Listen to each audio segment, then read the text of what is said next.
Good morning, everybody. Welcome to the Sunday edition of Spurs Diehards TTID, Tottenham Till I Die. And we have a distinguished panel with us this morning as well. And if I can start on the top right, debut certainly on my Sunday morning show to Kuva. Good morning, Kuva. How are you? Morning. Same as usual, talking about insomnia, but insomnia after a Spurs win's a lot more manageable. Yeah, insomnia. There'd be some people thinking he's a famous Italian international. We ought to sign him, but that's another story. And of course, from El Tel Cocorel, buenos dias, Jose.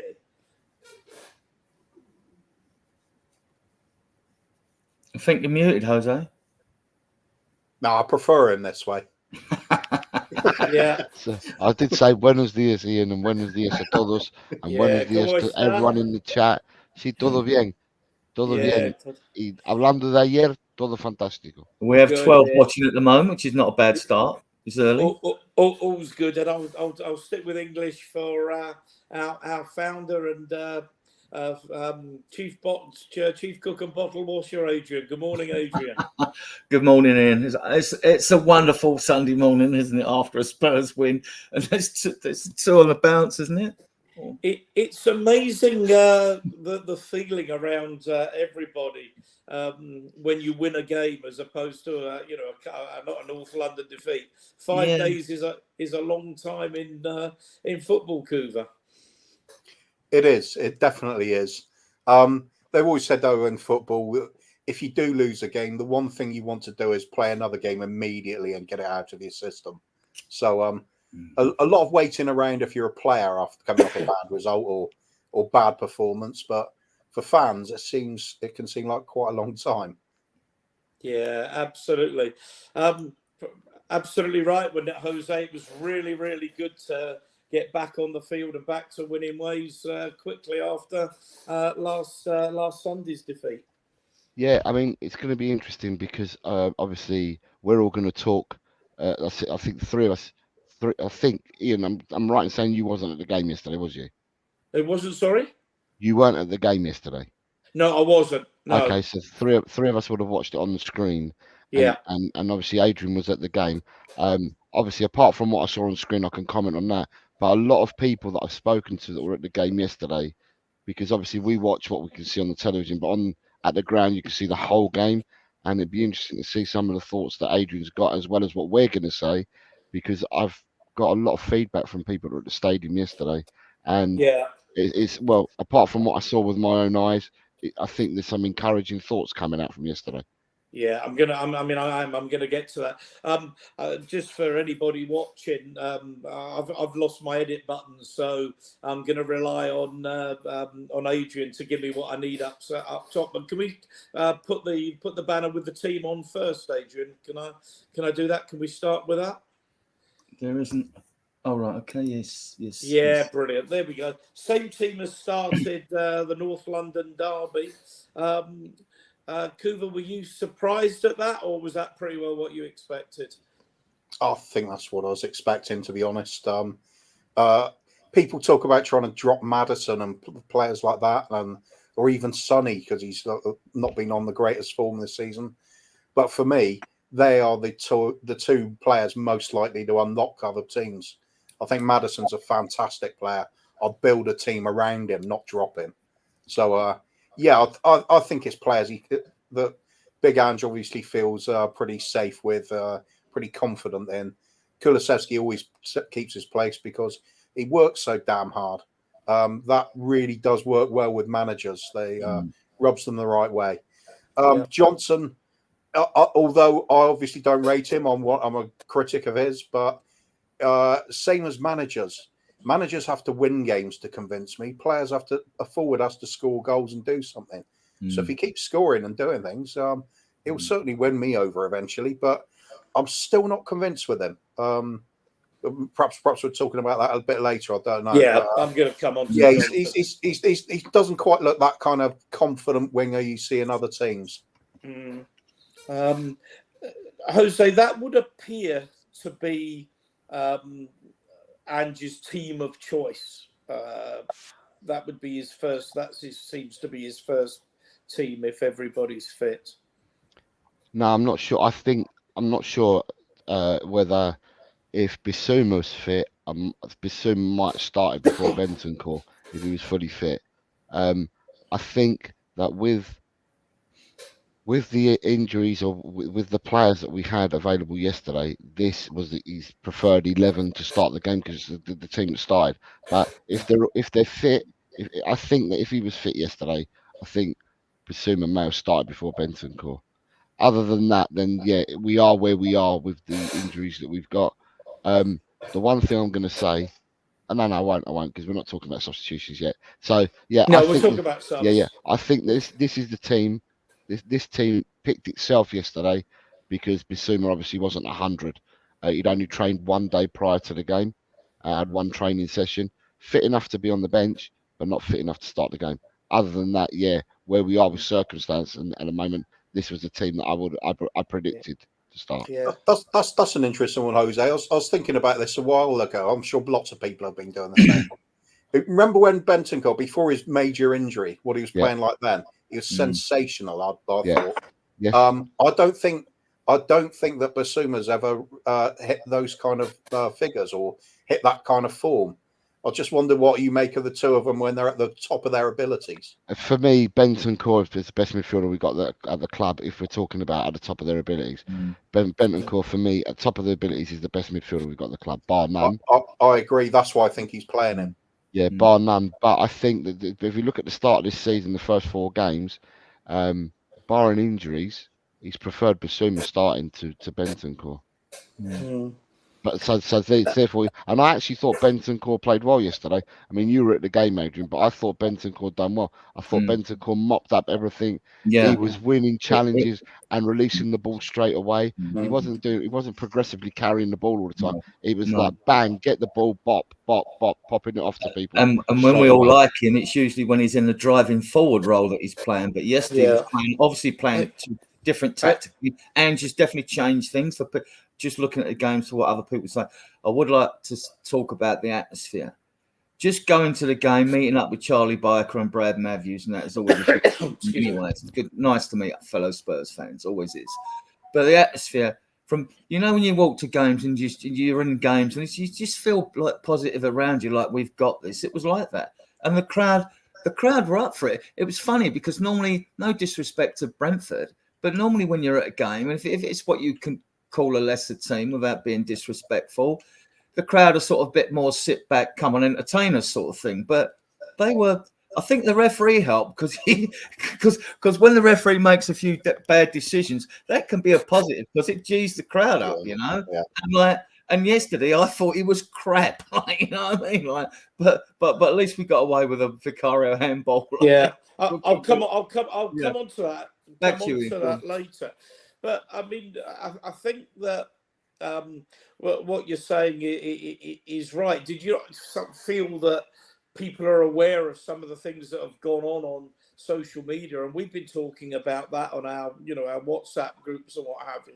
That perhaps the people at the stadium, Adrian, aren't reflective of the people, the keyboard warriors that come on abusing players on social media. Yeah, definitely not, because they couldn't wait. I mean, the crowd couldn't, I suppose everyone, the 3 goal scorers today, they were the ones the crowd really wanted to score, you know what I mean? And when before even Brennan Johnson scored, they were singing his name, and I've sung it with gusto as well, So, But, I mean, one of the things I was thinking, boys, was if only we'd have had this game last weekend and won it, then the Coventry game, and then going into the NLD today off the back of 2 wins like that. It's if your granny had balls, she'd be your grandpa time. But you don't want anything off the back of that Coventry performance, surely. Well, it would have been 2 wins, though, Coover. Anyway, let's go back to where you were starting. We talked about the atmosphere and the singing. But 24 seconds or whatever it was, Adrian, you want to do the banner? No. Well, okay. Well, that one. I don't know what that typo there. What a difference a week, mate. But a goal down in 30 seconds. Yeah. What Yeah. you can tell us, Adrian? You were in the stadium. What was it? What was that like? Well, funnily enough, it come from the man of the match, Kulusevski. He loses the ball just outside the penalty area. They pick it up, and then it gets crossed over, right, to the wing. And when the cross comes into Buemo, you got VDV. This was similar in a way to the goal we conceded at Newcastle when Harvey Barnes scored. No one picked up that particular player. You had VDV there, right, on the left. And to me, out the two central because Romero was in front of him, further to his right, and I thought actually VDV should have got touch tight to him, even coming in. I mean that goal was preventable. But VDV, see, when you win a game, it's not so bad when you love players make a mistake. But to me, that was his error.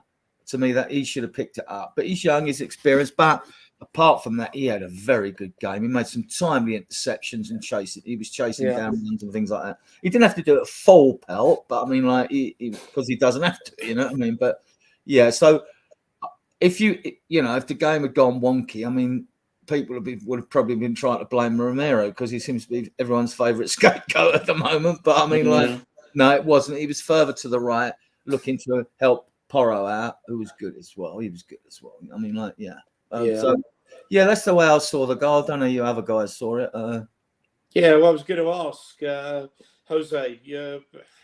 All goals are preventable. I think I'm one of those that thinks most goals can be prevented if someone does something different. That was a classic one of them. You don't lose the ball, you get tighter. Yeah, if that was a Championship, League One or a League Two team, that goal doesn't get scored. And the reason why I say that, with the utmost respect to the Premiership, is that the other leagues don't give you an opportunity. They don't give you a chance. They're up your back. They're marking you straight up. They're on you. In the Premiership, people respect each other, and that's exactly what Porro showed. Porro showed too much respect. Didn't close the ball down. We had 3 players close to Lewis Potter, I think, crossed the ball in, and not one of them closed the ball down. That's why the cross came in. Am I going to blame VDV? VDV standing right behind him. It was an absolutely and Buemo took that absolutely brilliantly. I'm not going to really criticise VDV too much for the goal. Personally, I just think that the cross was preventable. The good job, if we're going to say it, we can say it now in hindsight, is that goal came so early. That goal came halfway through the game or 3/4 of the way. It came so early on that it gave us time to reset and go again. But yeah, it was a preventable goal in the sense that the cross should have been closed down. We had 3 players near the ball, and the cross wasn't closed down. Coover, we're all of a certain age, the 4 of us, some older than others, but is this indicative? I wasn't pointing you out, Adrian, at all. Is that goal a symptom of modern football, in which your defenders, when I played 40, 50 years ago, my job when I played in defence was to defend. Any attacking was a bonus. Now it seems like, particularly with fullbacks, the job is to attack, and if they manage to do some defending, that's a bonus. For me, that is all down to coaching. This is one of the big criticisms I do have of Ange. I do not believe we defend well. Forget the high line, forget the set pieces part, just basics of defending. I've seen it far too often with us. Players just switched off. There seems like no organisation. Nobody picks players up. And it happens like this. We saw it against Leicester, Jamie Vardy, free header. We saw it against Newcastle, 5 defenders in the box, 2 attackers, neither attacker marked. I don't think we've got it drilled in there. You look at certain managers. I mean, I got criticised for saying I think we need somebody like Big Sam Allardyce to come in.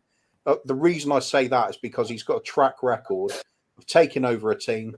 Within 2 weeks, the team looks like it's got a well-marshalled, disciplined defence with great shape in it. I do not see that with our team. We're very gung-ho, we're very attacking based, but we are always going to rely on having to outscore the opposition. So I think there's problems there. Is it down to individuals? Sometimes. But for me, it's a collective. If somebody's not pulling their weight, they should be shouted at by the other players around them. Sort yourself out. We need to be in the right positions all the time here. Communication's key for me. Who's really shouting the orders at the back there? We've lacked for a long time a natural leader. Nowhere on the pitch does it show it more than in the defence for me. Adrian, that's really been a problem for a while, hasn't it?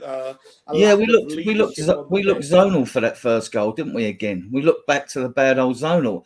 I mean, and we got 5 first-team coaches and a goalkeeping coach, Rob Birch. I mean, like Nick Montgomery and Sergio Romando were brought in to help sort these things out. I've seen signs on the odd free kick and defending at corners where there's been sort of slight improvement, but you're not going to know until we play a series of games, are you? So you got those two. Then you've got Milo Jedinek, Matty Wells, ex-Spurs player that I've seen him shouting on a training field, don't take the easy pass it forward. And you've got Ryan Mason. So we've got 5 first-team coaches and a goalkeeping coach. Now, they need to be doing a better job, don't they? Yeah, I mean, a question there has come up on my chat. I can't see the chat from where I am here, unfortunately. But Rinketic Sports Agenda question down the bottom, for everyone. down the bottom. Would you rather win 2-0 Mourinho style or 4-3 Ange style? And what I was going to ask you, that question's coming perfectly for me, because I was going to ask you, Jose. It's a little bit of Vindaloo football, isn't it? With Ange, we're going to score one more than you. Yeah, well, that's the way it has been, or that's the way that we perceive it to be. However, yesterday, right, and Adrian was at the stadium, I saw different. I saw us play differently yesterday. I saw us win differently yesterday. We didn't conquer the ball like we have done for the first 4 games, because before the game started, I said we're world champions. If you look at us on paper, the amount of ball retention that we've got, the amount of passes that we make, the chances that the shots that we take on and off target, we don't create enough clear-cut chances. But do you know what? Watching them yesterday, that was a different way to win yesterday in my eyes. We had less ball than, I think we ended up with 48% ball possession yesterday, and we won the game differently yesterday. No doubt people are going to tell me what I saw on the box yesterday. We didn't invert our fullbacks all the way up the pitch yesterday either. We actually had 3 players or 4 players in the defensive area at all times, so we weren't going to be beaten on the counter and stuff like that. I mean, that's what I saw on the box yesterday. Adrian was at the game.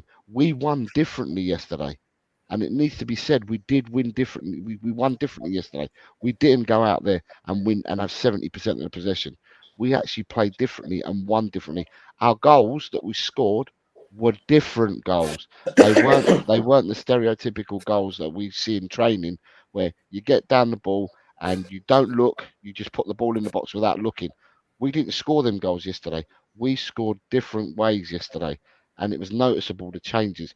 He tweaked it yesterday. We did play differently. Yeah. Got to give him his props. We did play.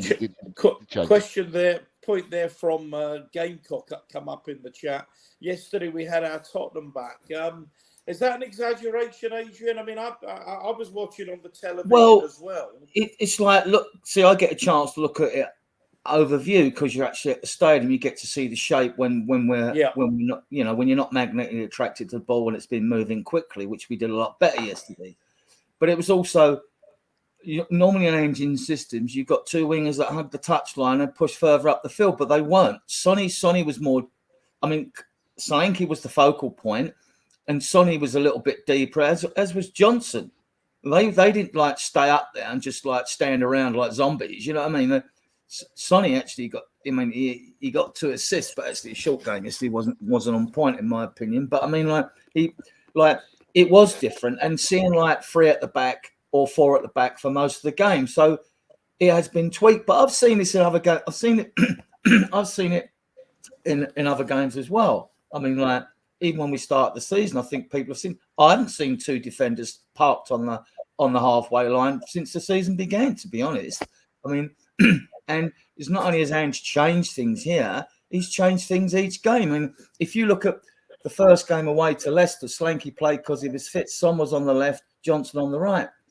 And Basuma didn't play because he's being punished, so for no laughing matter, right? So, but I mean, like in the next game, it changed because of Everton at home, because like Sonny played through the middle, no Solanke. Then you had Odegaard on the left, and you had Johnson on the right, I think it was. So like he's changed again, and Bentancur comes in, and Salah even got a game, I think, in that game. Like then in the next game, it's changed again because Sonny now has moved back out.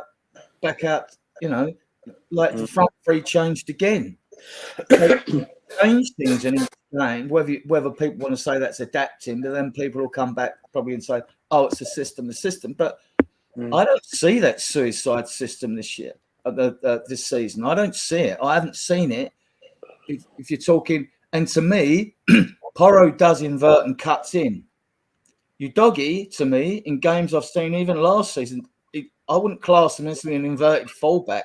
He plows that wing back furrow up and down that left side, and he like a tank. and he looked to me in the first half away at Coventry during the week, getting back on point. But Ange obviously wanted to give players halves in that game, so like I was sad when he went off and when Bergville. But like Udogie's looking better. But you know, I'll have more to say about other players But back to you. Yeah. Coover, for me, I mean, you as well were, I think, watching it on the television rather than at the stadium. But I thought that we played with an intensity yesterday that's been lacking in our play. And if I say intensity, also with purpose. Instead of being possession for possession's sake, the players seemed determined that they were going to be moving the ball into forward positions as quickly as they could. Yeah, I'll quickly answer in Rinketic's question, by the way. 2-0 or 4-3, always the same for me. 2-0 is a managerial result. It means you're coaching the team properly, they're defending properly. 4-3 is a fan's result, and I'm all about that. I'll just want bucket loads of goals every game. I'm with you. 7-3, 7-3. 10-9, ideally. 5 send-ins off, 3 dodgy penalties. Everybody's shouting at the ref, and everybody's got popcorn all down their front and goes home happy. That's what I'm all about.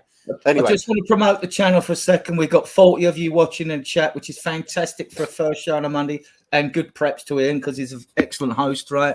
If you can subscribe to the channel, leave a comment, even if you say, you know, you call me names, do whatever you want, right? Leave a comment and please subscribe. That would be very welcome, and it really helps us to grow. We're doing well, but like, you know, every bit of help out. You know, absolutely. I think David's made a comment. Morning, David, in the chat. I think he's in Sydney. It might be in Melbourne, but certainly is in Oz. Hit the like and subscribe and the notifications for both channels. That's just tremendous for us all, and of course for Jose's channel too. Subscribe to our Copper guys. I'm the 4-3 man. I mean, I think we're still. I know it's a results business, but we're also in the entertainment industry, and I want to see good football. I want to see goals scored. But I thought, you know, going back, Coover, we really attacked with real purpose as opposed to that's the key. Yeah, that's the key word, isn't it? Purpose. That's what's been lacking me for. I'd say the intensity's been there all season. We're trying to press. We're doing it really well at times. But if you're not actually reaping any rewards from it, it's pointless. Today I saw when we do get the ball, there's the tempo's quicker, the willingness to get it forward quicker, whether travelling with the ball like Maddison was doing all game. Some of his running was just brilliant. I love watching him when he's in full flight like that. But the team in general, this is what I would say is actual Ange ball. Ange ball isn't a particular style. For me, it's all about getting the ball forward quickly, the intent to attack. That's 100% right. Yeah, so there's no set formations or anything like that. And he does tweak things a little bit. I think he gets a little bit too much stick for saying it's always the same. It isn't. It's just very subtle changes when he does it. Sometimes through personnel, but yeah, for me, it is. It's that purpose. It's that intent. You look at players coming in a little bit deeper, like as you mentioned, Sonny, Johnson starting a little bit less off the last defender, because we know we've got Solanke in there as a focal point now. So I think the team was attacking as a unit a lot better, rather than setting a few sort of attempted killer balls through to the likes of Johnson or Sonny. I think there was more of a sort of collective, let's all get forward. If somebody does get out wide to get the ball in there, make sure we've got some numbers in there. It looked a lot more coherent, a lot more exciting. And sure, we still concede chances because we do play a risky brand of football. Brentford could have scored more, without doubt, but we could have scored a lot more. So I was happy with what I saw.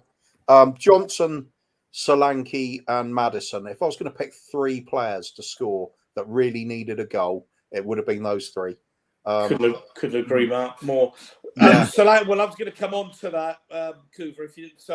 Solanke off the mark. Jose, I want to pick up and take that on for what Coover was saying about Ange Bull.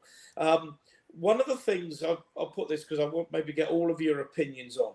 And I think we would all agree that at £65 million, Solanke wasn't a bargain. But when I looked at some of the analysis, and there was some really good analysis of where Solanke gets his goals, and it's sort of in and around the penalty spot, generally the ball coming into him early, on the floor, first time finishes.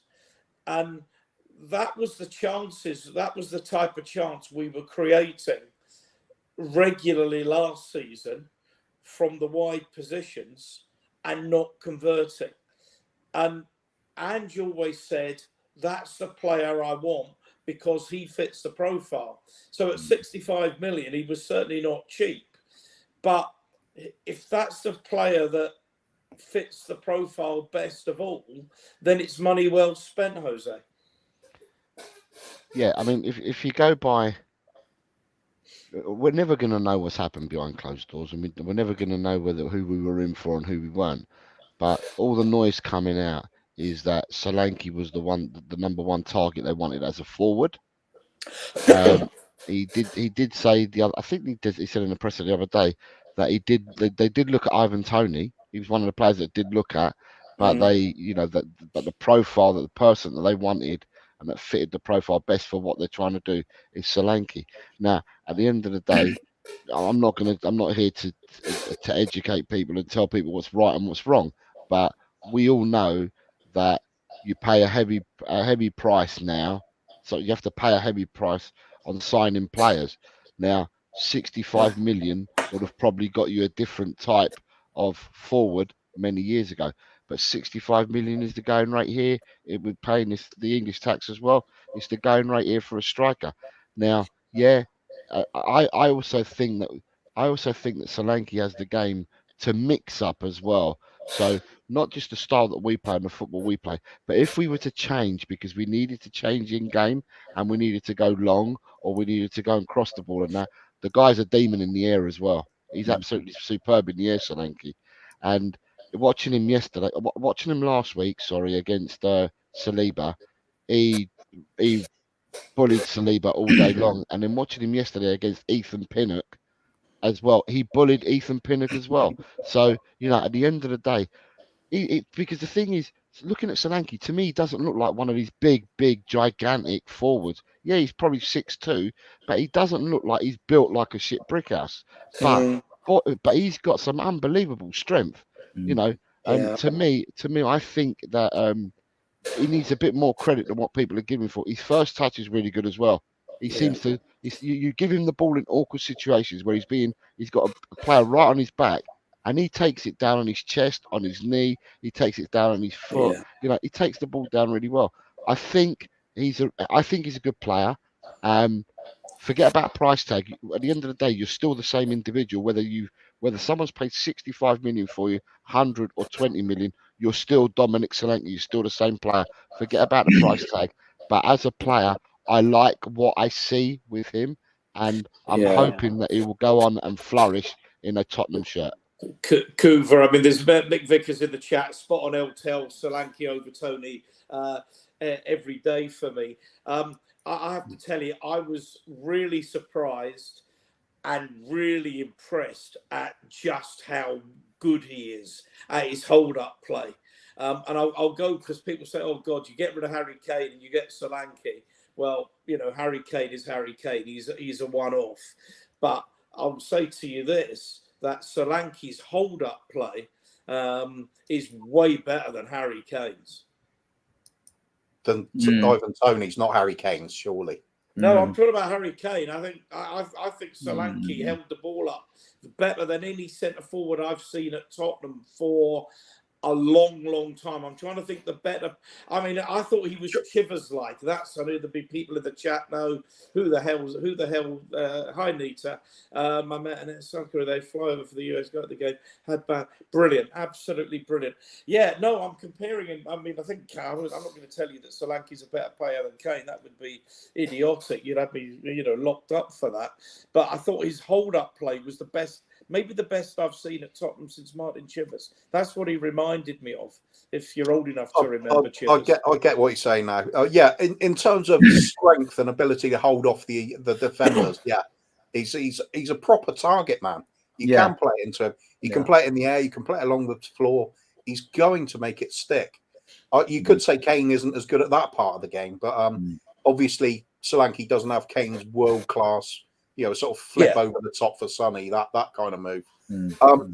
Fortunately, I had watched Bournemouth an awful lot. I'm living in that kind of area.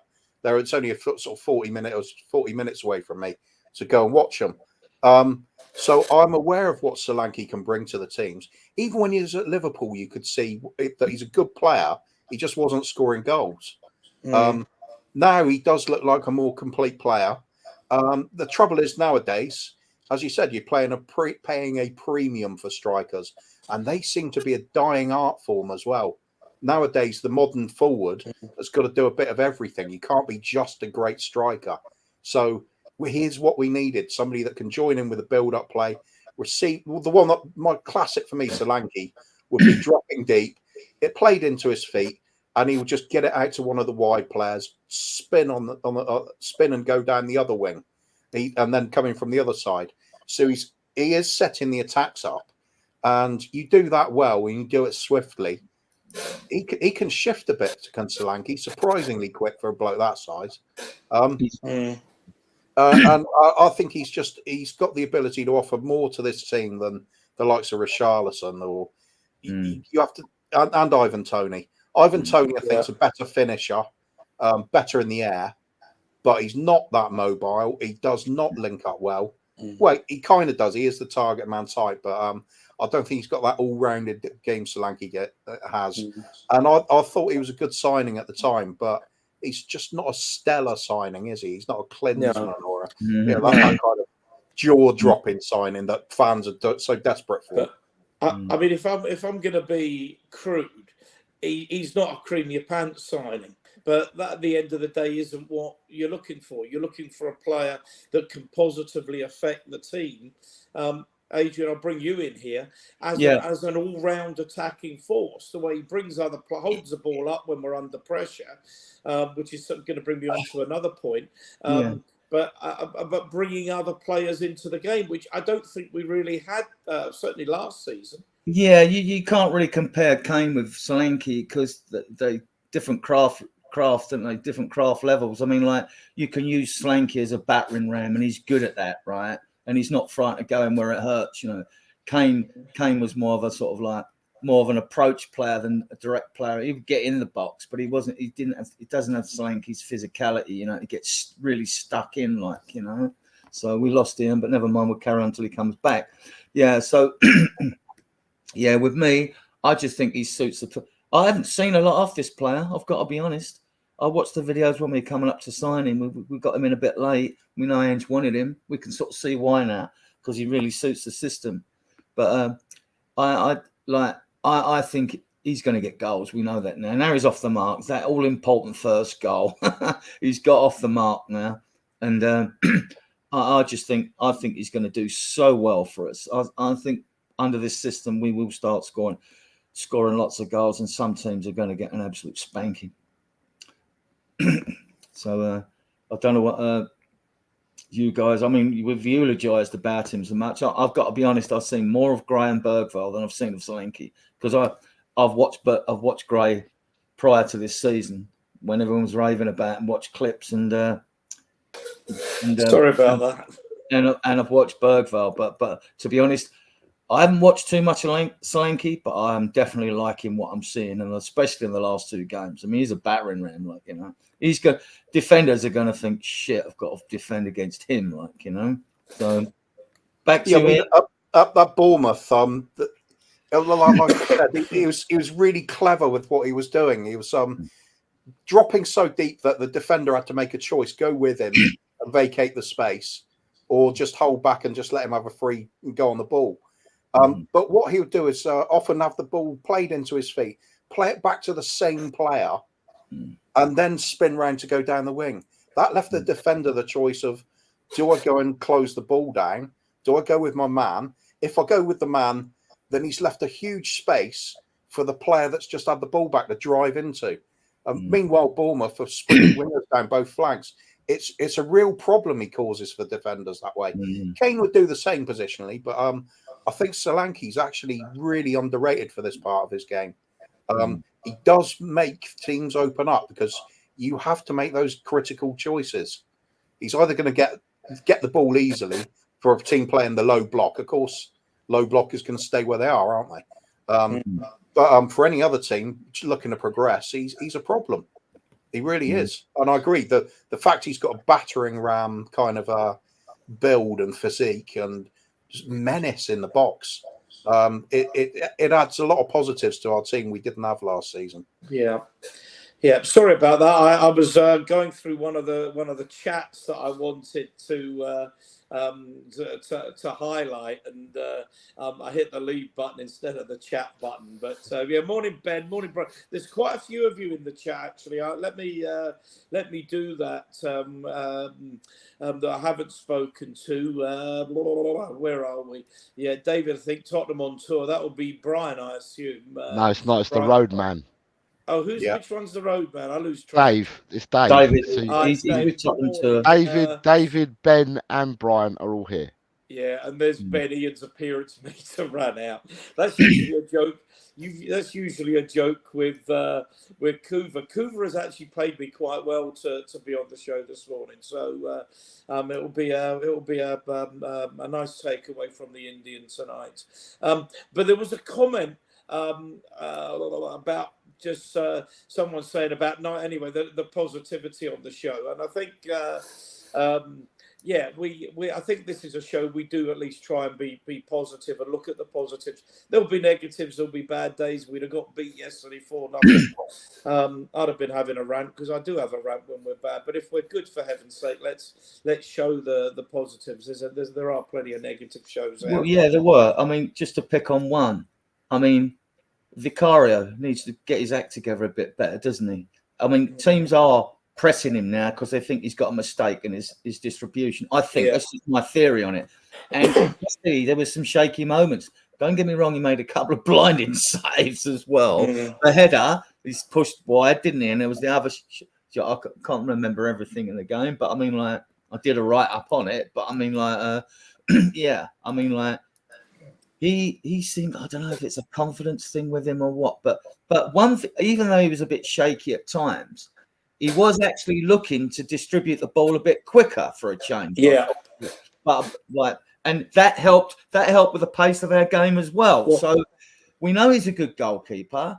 It's just like, but he's not old for a goalkeeper at 27 or 28. I mean, like, so, I expect him to iron this out. Well, funnily enough, that was when I cut myself off, as I say, hitting the wrong button. That was a point I was going to make, and I'll bring you back on it, Adrian, because you were there. But watching on the television, I thought there was a real willingness. I mean, I watched in fact, funnily enough, I think it Brentford. No, it was Nottingham Forest last year. And I was sitting next to Johnny Hamme, who a lot of you will know or been on with. And Johnny was calling it horseshoe football, where we went one side of the penalty area, then back, and then back again with no penetration. I thought that we were trying to move the ball forward far quicker yesterday than we have in a game for a long, long time. You're all nodding. Adrian, let's keep you in there, and then I'll bring the others in. And then I want to talk about Vicario, because I think that's an important issue. Even Brennan Johnson, who I've been a critic of, I sort of think we all have, and Coover has, and everyone's been a critic of him. I mean, I do believe there's a higher ceiling in that player, but he's in the game. He scores a goal now. Like, I know we'll come to him later, but then he tends to drift back out of the game again. You know, I mean, I don't know why this is. I mean, when he does good things, he's very good. He's technically very good. He can beat a man. He can slip it and go inside and outside. He can do that. Like this horseshoe football thing, I think there's a lot of fear in players and their stats. Every team I watch plays the same way. I've said it's so robotic. You watch every team. They all play narrow to stop you playing through the middle. And there's always a wide trench of grass down one side of the pitch, where if a winger was sitting there doing nothing and you've got the ball out to him, he's going to get down in your half. But teams are happy for you to have the ball out wide. You don't want them in centre. That's all the way it is. I mean, so horseshoe football, yeah, but everyone plays it. I don't see anyone play it different. I mean, and you know, it's like Brentford. They do their tactic was, I go back to when he was alive now, wasn't he? Graham Taylor at Watford. I go back to Watford when I look at Brentford. Every time Watford had a free kick, they threw every man forward. Every time they got a corner, they threw every man forward, right? And they'd always, look what Everton did to get the 2-2 draw of us the other season at their place when Pickford was coming up, taking the free kicks and hoofing the ball forward. And they got the draw, didn't they, in the end? This is the tactic that low block teams play, because they will cause you problems. You're going to have problems against any team in the game. But you could read Brentford's. They weren't. We kept them pinned back more than they sat back. They did try to get forward, but the press was that good yesterday that you didn't win it all the time, but it was that good. We certainly. The goals came. We pressed them into errors. But isn't that the point, Coover? Is that with a low block, and I notice this sometimes with Ange. I'm a fan of Ange's, but I'm not blind to any weaknesses. I mean, I noticed at Celtic, if he was playing against a St Johnstone or a Motherwell or a Kilmarnock, that they would play a low block, and sometimes his team struggled to break them down. Now, if you play with the intensity that we played with yesterday, you win the ball up high and then deliver the ball in behind that block. They've got the problem, not you. Whereas going across the ball, where you're playing in front of across in front of a solid back five, you're going nowhere. Yeah, absolutely. Playing with high tempo does cause teams problems. They have to be much more mobile, much more switched on. And like I said, if you can get behind the defence, it's suddenly not a defence, is it? And we all know defenders always complain about they don't want to be facing their own goal and chasing back. Absolutely. They want it all in front of them. Now, this thing about talking about it's horseshoe football, you know what? Manchester City have to do that as well. The difference is Manchester City have Phil Fodens. They have Bernardo Silvas. Or even Grealish coming off the bench. Grealish, players that can unlock that sort of those positions. I think we do not have that abundance of quality there. I think there are players that can do it. Maddison on form can pick out some of those genius little passes.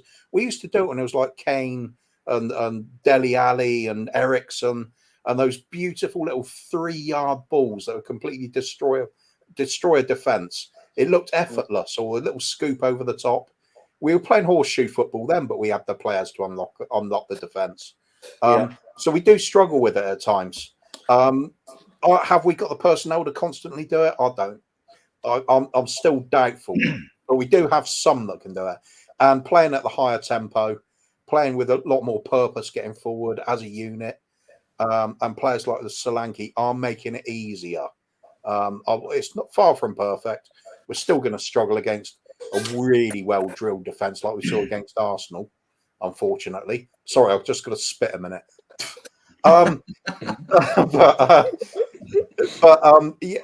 There's positives to take. Like I said, the big takeaway from me yesterday was this is the first time I genuinely saw something I would call Ange ball. We've all of last season, I was constantly, where is it? Where's this high tempo, high octane sort of performance? It just wasn't happening. However, it is only Brentford, so let's have a little bit of consistency. Do this week in, week out, and see where we go. The reason I've gone Ange out in recent weeks is because I've seen that downward trend, and I didn't see us getting out of it. Now we've won one, looking good winning it. Let's see an upward trend. That gets me back on the Ange train. But Sure. same as everybody. If your team wins, it's a lot easier to get behind them. I'm going to bring it back. I'm going to bring you in, Jose, because I do want to chat about Vicario. I think we all need to take it and get some feedback from the people in the chat about Vicario as well. As we've said, guys, please hit the like button. Please hit the subscribe button for this channel and for El Tel Cockerel as well. Please, that really does help us. But, I mean, I think, Jose, the point I wanted to bring you in, one of the criticisms of what we've done over the last, probably since the first 10 games of the season, is we've won a few games, but we haven't beaten any of the big teams. We're still struggling against top six. And next Sunday, we go to Old Trafford. That will be a test for us, won't it? Who are not in the top six, they're 11th. Anyway. Yeah, I know, but you're talking about the big clubs. They're a big club. Brentford were in the top 10 before we played them yesterday. Just saying. Right. So going on what Kuba said, I agree with everything that Kuba said.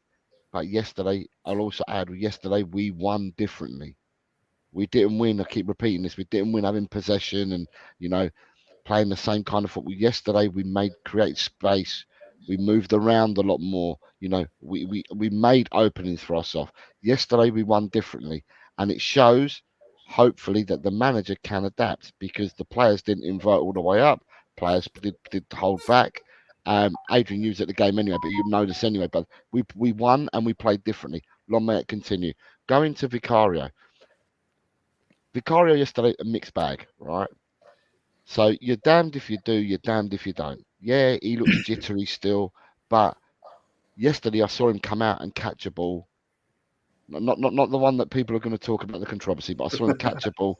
No, I'm going to talk about it, yeah. Yeah, 15 yards. So the box is 18 yards. He caught the ball about 15 yards into the box, right?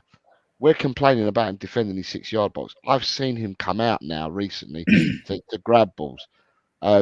Yesterday, from corner kicks, I saw him going out to punch balls. I saw him moving out of the 6-yard box, moving off. Instead of being glued on the line, he was moving out. Some iffy stuff with the when he tried to hold on to the ball and Carvalho nearly took it off him. Some iffy stuff, but then he made some great saves as well. At the end of the day, what we want to see is, we know he's a good shot stopper, but we want to see improvements in the areas where he's weaker. Yeah. And I think that this season he is improving in them weak areas. Maybe not at the rate of knots that we would want our keeper to improve by, but I have seen improvements. Yeah, like Vicario's got a mistake in him, and he needs to iron that out as well. But for me, he has improved. He's not. He looks like he still looks like a school kid to me, because he's not muscled out. He's not like other goalkeepers, got a bit of beef behind him and that. And he's very slight on that. But I have seen improvements in him. Obviously, some people say the improvements are not quick enough. We want them far quicker. But I'm going to look here and be honest to the man. How many times has he saved us since he's been at the club? Yeah. He's saved us more often than what he's put us into trouble. So you've got to give him a chance to grow. Yeah, Okay. Yeah, I mean, Adrian, I mean, if I said, and it might be a bit simplistic, great about Vicario, great shot stopper, not a great goalkeeper. What would you say to that? Oh, he's a very good goalkeeper. Shouldn't bandy the word great about, but I mean, he's a very good goalkeeper. I mean, fans last season, this is where we have different perceptions, and I like to look at the game and judge each player on its merit. You know, if a player plays well in the 5 or 6 last games of the season, suddenly he's been great all season, right? You know, I mean, last season Vicario played every game, but if you ask Spurs players to pick their player of the season, Romero was out injured, VDV was out injured, Romero was suspended as well. They're all going to pick VDV or Romero. They're not going to pick Vicario, right? And no, he's a very good goalkeeper. What he was doing a bit better yesterday was distributing the ball quicker, which helped get our attacks going quicker. If he does that on a regular basis, opponents are going to think twice of closing him down because they know he's going to get rid of the ball. If he divers, they've obviously been told, close him down. Whenever you can, close him down. You know, we might get a mistake out of him. Like, no, he's look. We do critiques on all players, don't we? But and rightly so when it's justified. You know, I mean, like he's got areas to improve on. But although he's got shown weaknesses in his game, it doesn't stop him from being a very good goalkeeper. Okay, Kuva, just perfectly timed to bring you in. Spurs Express, just a tweet that's flashed up in front of me. Guglielmo Vicario, a big presence behind the scenes as well as on the pitch.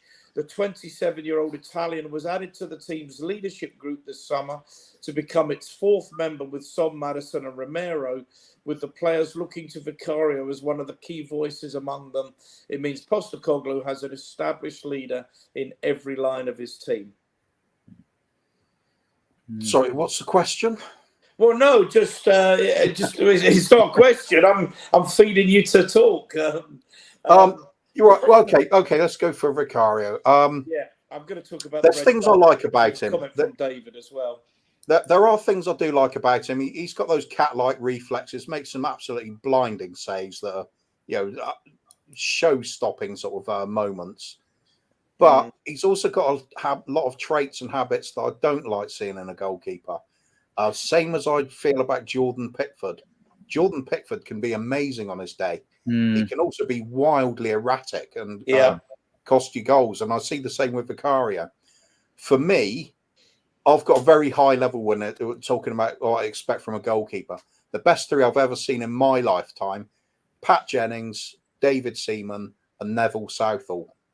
And they've all got a very similar style. They're all very laid back, ultra calm. And they just have this aura about everything's easy, everything's under control. Yeah, that confidence spreads to the defence, and it's no coincidence that all 3 of them were winning trophies. The team really does get built from the back. If you haven't got an awful lot of confidence in your goalkeeper, your game does get affected. Vice versa, if the goalkeeper doesn't believe in the defence, he's going to start shipping goals. He's not going to be happy. I like Vicario, but I don't think he's the best. I think if I was seeing this in him when he's age 20, I'd be okay with that. Youngster learning the game. But at 27, I thought I want to see a little bit more consistency and calmness about him. And it's not there. He looks a very kind of nervy goalkeeper. Yeah. I kind of saw the same things with Hugo Lloris a lot as well. I know fans rave about him being one of the best ever, but he's just not in that bracket, like I said, with the ones I've rated the most in the Premiership era. No, because his kicking was terrible. I mean, last year, people were saying we got a better goalkeeper for less money. When the Levy talk, typical, he doesn't pay the Raya money. He goes and gets the cheap alternative. Then all of a sudden, brilliant. We've got the cheap alternative, but we got a better alternative. But Raya's looking absolutely superb. Yeah, I'll stick with what I said at the time. I still would have preferred Raya. Now it's definitely proving it. But Vicario's got a place. If he's trying to improve, he's trying to get out there and make those catches and get out there and make those punches. At least he's trying to actually improve his game. So I'll back him from that point of view. He might actually turn around the sort of frailties to his to his game. Well, with Foster in his last season, there's a question of whether we bring in a backup goalkeeper or whether we introduce one of the youngsters. We've got some promising young goalkeepers, though. We really have. Keeley, Gunter, Austin. Don't think Whiteman will be there, but you know, that remains to be seen. It is an issue I think that's going to have to be addressed in the summer. Let's talk about the elephant in the room, because a lot of controversy, and I'm going to say I don't think there really should be a lot of controversy, but people thinking that Vicario should have been sent off. Jose, let's bring you in. You got a take on this? Right. Do you know what? Watching it live yesterday, I thought to myself, did he? Yeah, me as well. Right. And then I obviously with what I watched yesterday, there wasn't any replays, so I did say to everyone, I'm going to watch Match of the Day. Now I watched Match of the Day last night, and unless I was half a kip, which it was late when I watched it, but you know, when they magnify something and they go in, they didn't magnify to see whether he actually had or hadn't handballed it outside the area. To me though, by the letter of the law, and I think you've refereed before, Ian, so you know this anyway. By the letter of the law, he didn't stop a goal scoring opportunity. Yeah, so if absolutely. if the play had been stopped initially by the referee, he could have produced a yellow card, but it was never ever going to be a red card.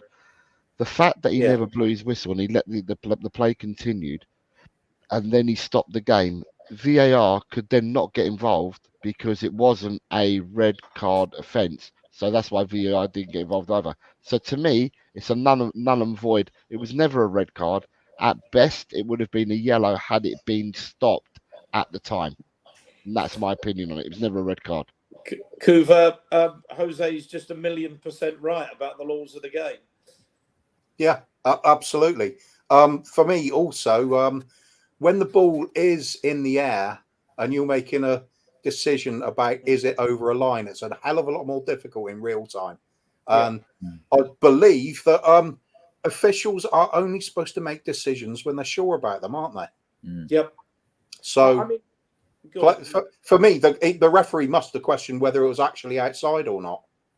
Or he didn't see it. Adrian, I'm going to bring you in. To me, his assistant should have been helping him there. But I mean, to me, it was an infringement because the goalkeeper handled the ball outside the area. It was probably a yellow card offence, direct free kick to Brentford, which they didn't get. He didn't give a free kick at all. But this is a complete red herring to say, you know, DOGSO is the acronym for the red card criteria, denying an obvious goal scoring opportunity. He didn't do that, and because he didn't do that, as Jose says, VAR can't intervene. Yeah, if the referee didn't see it, then you'd think the lino would, wouldn't you? So I mean, I was down the far end. I'm sort of like blinking twice at that because I'm right down near the south stand, high up in the east, right next to it. So I couldn't sort of see it, and I wasn't. And when you're looking at the ball, you're not looking to really see whether a goalkeeper's inside his box or straight out. You know, you're not really looking at that. So, and I wonder if the referee saw it. I don't know. I'd have to go back and look at line of sight if there was any players there blocking his line of sight, or which way the ref was actually looking, because you'd think he'd had his eye on the ball all the time. But if not, then would the linesman flag? I mean, like, they flag enough for offside. I don't know about on-field decisions like that. I mean, they used to put the flag across the chest for penalties, didn't they? Yeah, I haven't seen that for ages. So I don't know if like things have been changed, you know, or not on that, you know. But it's perspective as well, isn't there? 3 different angles: angle that you would have seen it yourself, angle from the TV, angle the ref gets, and they're all different. Like I said, when the ball's in the air, it becomes a lot more difficult to gauge, especially when it's right on the edge of those lines. It's not like, for me, it wasn't as clear as like a Pedro Mendes shot against United that was like about 12 miles over the line. It was kind of, it looked outside to me, but I wasn't 100%, and I had to see the replay before I saw that extra flick of the glove, and I thought, yeah, that must have been outside. Referee in real time, I think that's a difficult one for him unless he's got an absolutely crystal clear view. Okay. Let's come on to a couple more positives.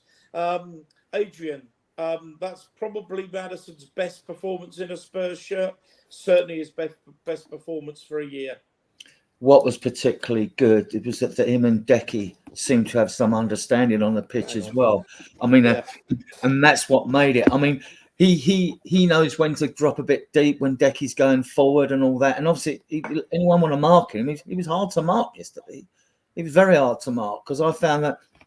Oh, I mean, Maddison. Well, we'll come on to Decky later, but wow. I mean, yeah. I mean, like it was so good. I mean, he's pressing. You wouldn't see he's the most physical, but he like presses for a goal, right? He's pressing for mistakes.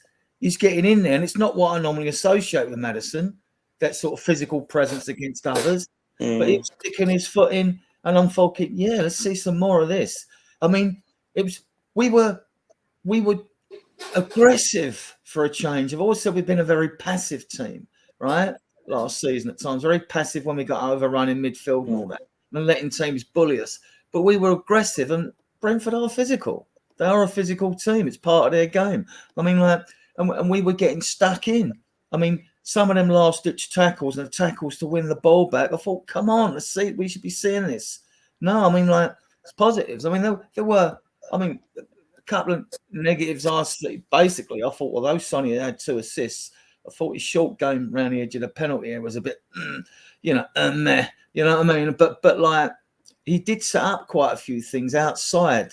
Sonny, played players in. He was playing slightly deeper.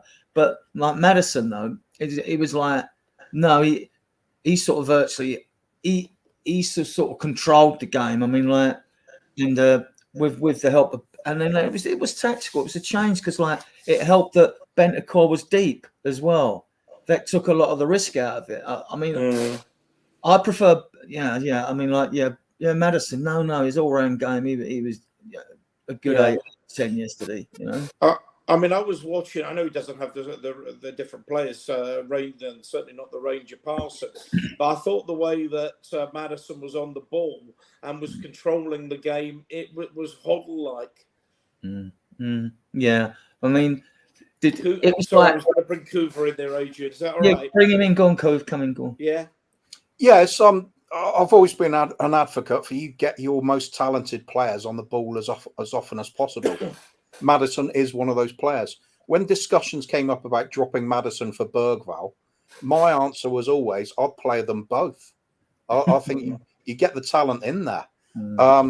So for me, it was interesting to see the fact that we play Maddison deeper and keep Kulusevski in there, because Kulusevski does have the talent. He gets criticism sometimes, well, quite a lot of the time, in fact, but he is reliable in what he does. He does work hard. He does win the ball, and he does have that little bit of magic at times, that little twinkle toed little step to beat a defender, and then he's got the ability to actually pick out a killer pass as well at times.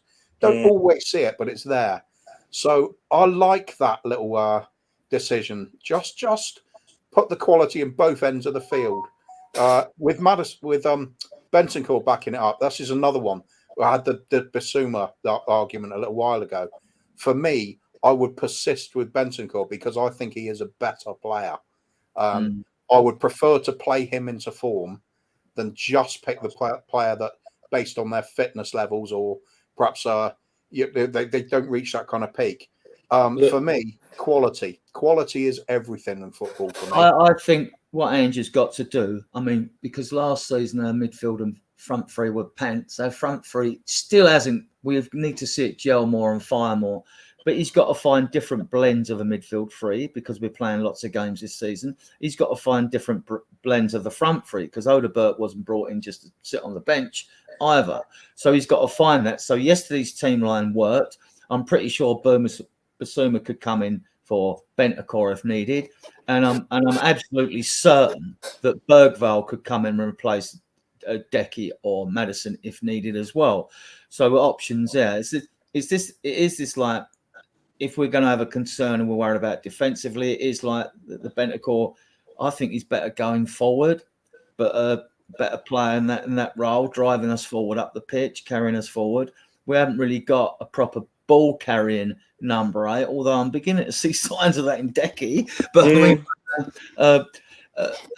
who plays a hybrid 8-10 role, sort of hybrid 8-10 role. But yeah, Bentancur to me would be my first pick if he's on top. If they're all on top of their game, it'd be my first pick because he's got that bit of aggression with him as well, and like his game has got more consistency in it. What we've seen in the past, he can be a more consistent player because he played yesterday, not the driving force or nicking a goal like he did at Chelsea or things like that. Sure, he's got that more because we've seen him and we know that like the player in there with that bit of aggression, he'll give you that, and he can. At times, I've seen us when we've been bad, when he's tried to drive us forward and pull it, get us on to win a game or get a chance. So no, I think he's a fantastic player. Yeah, there's a worry, Jose, is there not, though, that Bentancur is facing a lengthy ban for his antics in South America? Yeah, I think he had till last Thursday to answer or not answer. We've not heard whether he's put in or whether the club have put in anything or not, or whether he's just going to accept the charge against him. Whether he accepts the charge against them or not, it's going to lead to some form of ban. The length of it will probably depend on whether he says, yeah, I am guilty of it, or whether if he goes down the route of defending himself then and gets found to be proven, then it might be even longer than what it is. But there is going to be some time that he's going to be away from the team. But like I said earlier, to me, I thought that if Bissouma had been fit, it's not to say that he's a better player, but if Bissouma had been fit, he has favoured Bissouma over Bentancur in the first 4 games. I think it's the fact that Bissouma wasn't 100 for yesterday's game to start the game off, that he started with Bentancur. And as I said, I'll go back to saying again, if players are playing to their level and on form, the best midfielder at the club we've got is Bentancur. On that, I want to talk about this because there's so much hypocrisy when it comes to players being charged for things that happen in the game and that. And to me, for our FA to get involved, I mean, Enzo Fernandez wasn't charged because it was during a FIFA competition, so it's their jurisdiction. Whereas it was different because he's on holiday. Now, my argument with this is I think FIFA and UEFA, apart from being corrupt organisations and as useless as their Premier League leaders as well, I mean, I think it should be a FIFA. If you're going to stamp out racism in football and you rely on the FA to charge him and fine him and get a ban, it's forgotten. But if you're really keen, now I don't know if FIFA or UEFA are institutionally racist or not. I don't know nothing about them. I don't really care much about them, to be honest. But then FIFA should have been the one getting involved here. And they should then turn around to the Uruguayan FA and say, look, he's one of your players. It's unacceptable. If you don't act, we'll act against you. And then you'd have more impact against racism. What's happening now is not going to happen.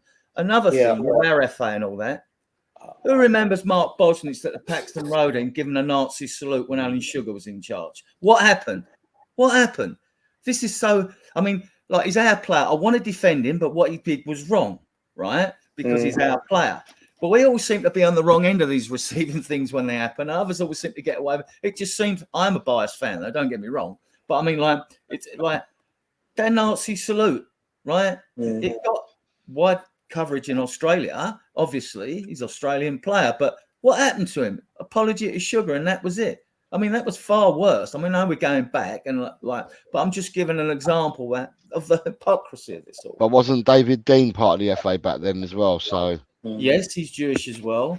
Well, he was vice chairman of the FA and vice chairman of Arsenal when Arsenal got away with the fucking George Graham scandal. That's another thing, but we won't talk about it. You're right. I think I might have given you a bum steer here. Bentancur, has he not been charged by the Premier League for his remarks about about Son? Yes. Is this not where he's likely to face the long ban? Yes, it is. That's what I'm saying. That's what I'm saying. That if he had till Thursday just gone to oppose it or appeal or whatever, or get whatever he needed to get in, he had that opportunity to do something until Thursday. As a club, we don't know whether he did or the club did, but like any of these things, if he accepts that he was in the wrong, then he's going to be found. He's going to get a punishment of game ban and or maybe a fine, and it'll probably be a lesser amount than if he then says, no, it wasn't this, it wasn't that. I say I'm going to appeal on these grounds and whatever. And then if he's then found to be proven, then he's going to get a longer time ban. I don't know. I don't know how these things are going to work out. But you know, if you listen to people on Shitter and people like that, they were saying that they were thinking that he's going to get in between 6 and 12 games. I hope it's less, but at the end of the day, you know, we'll have to wait and see. It goes back. I'm going to come on to that in a second, but just going back to this midfield, there was a comment, and you flashed it on and off.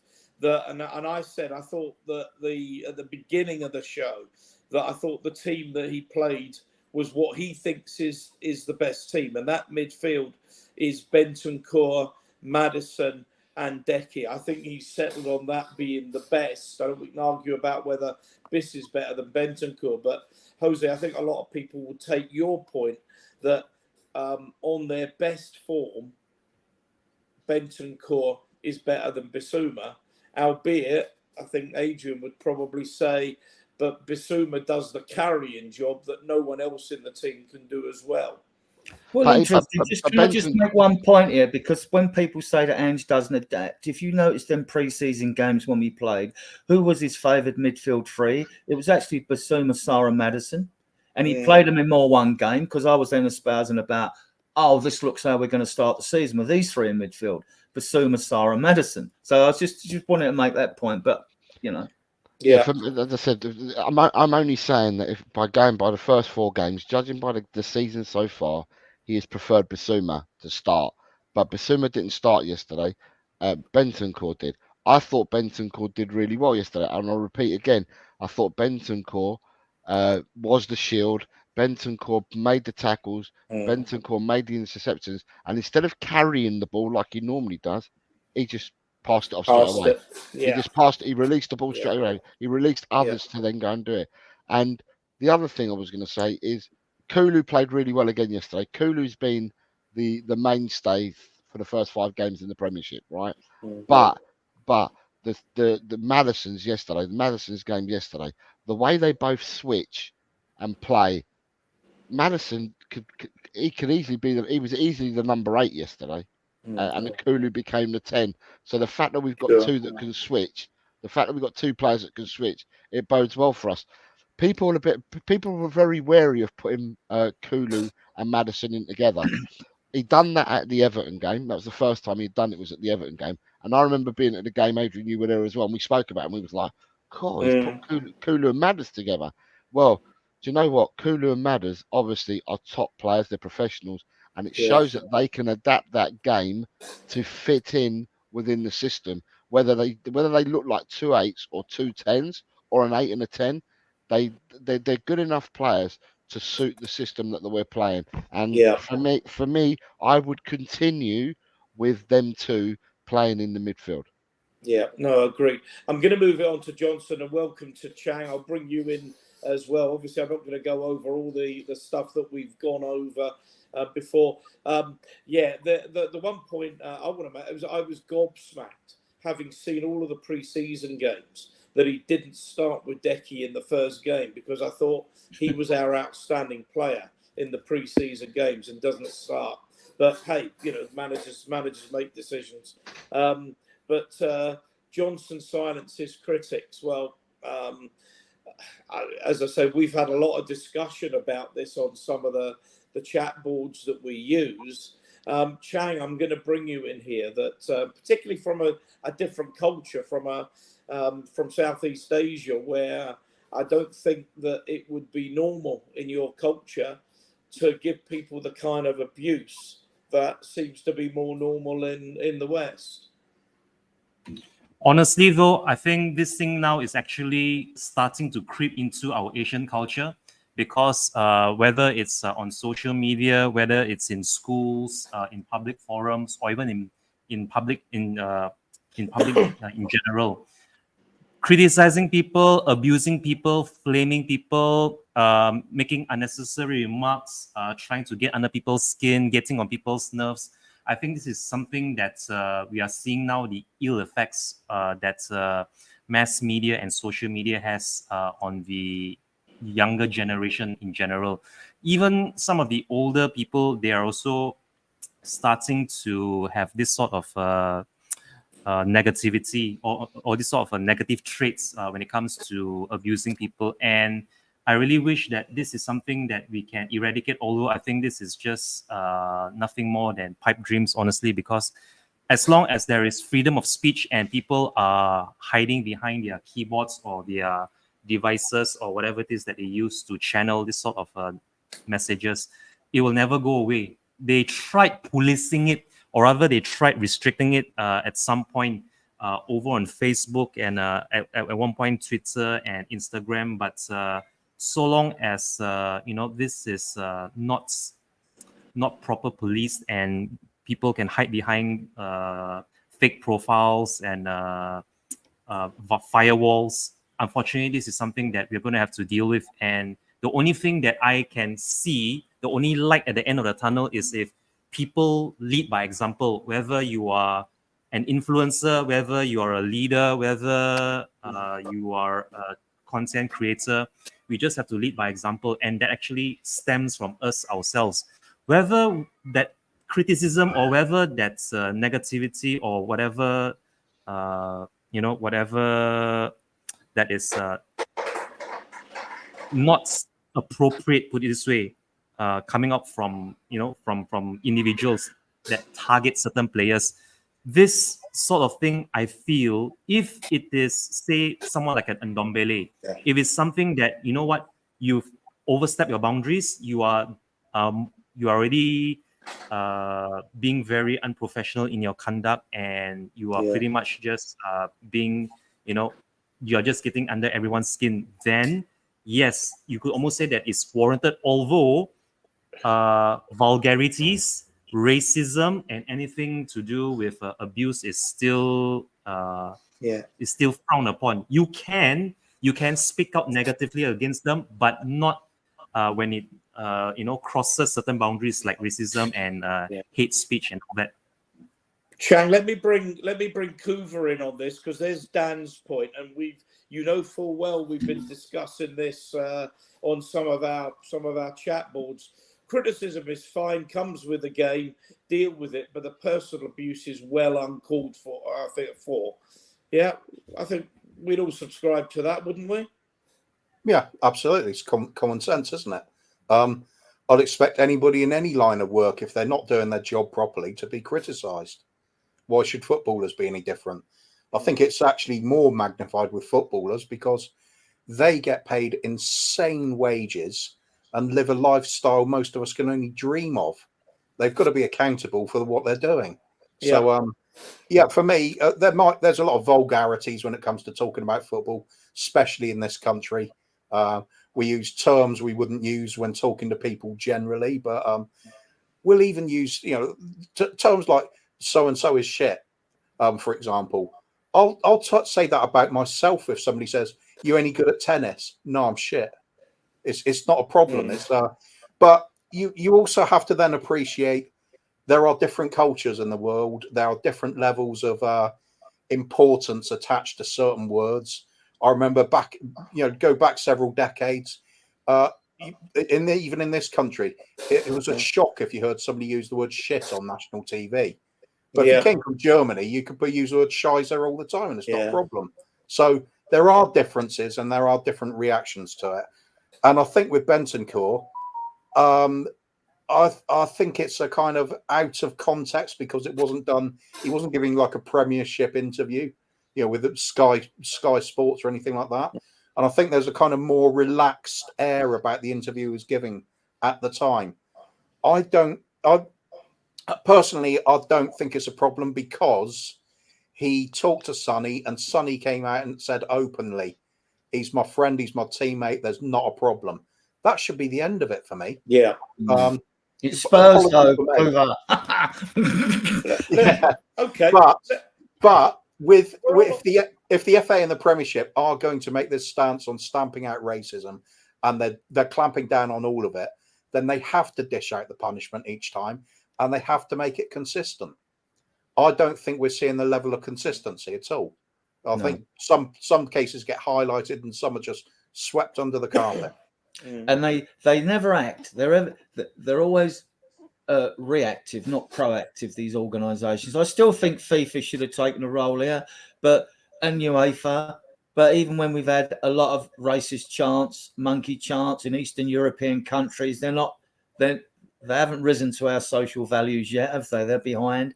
Even some redneck states in America and that. I mean, in South America, it's just to them they think it's normal. So this goes down to education, So yeah, I mean, right. Let's go back to the positives. Then I'll bring Jose. You have had a word for a little while.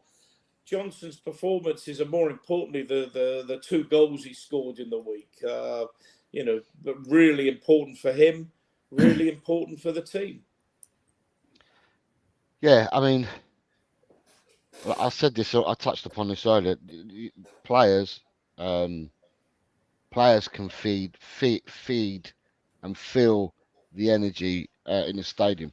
When you've got 62,000 people, 63,000 people in the stadium, you're going to hear voices, you're going to hear what they've got to say, good or bad, about you. And, at the end of the day, yesterday, I thought he played well. He put in, apart from his goal, he looked positive. He didn't hug touch lines. He came in, he played differently yesterday, and it was a really positive game for him.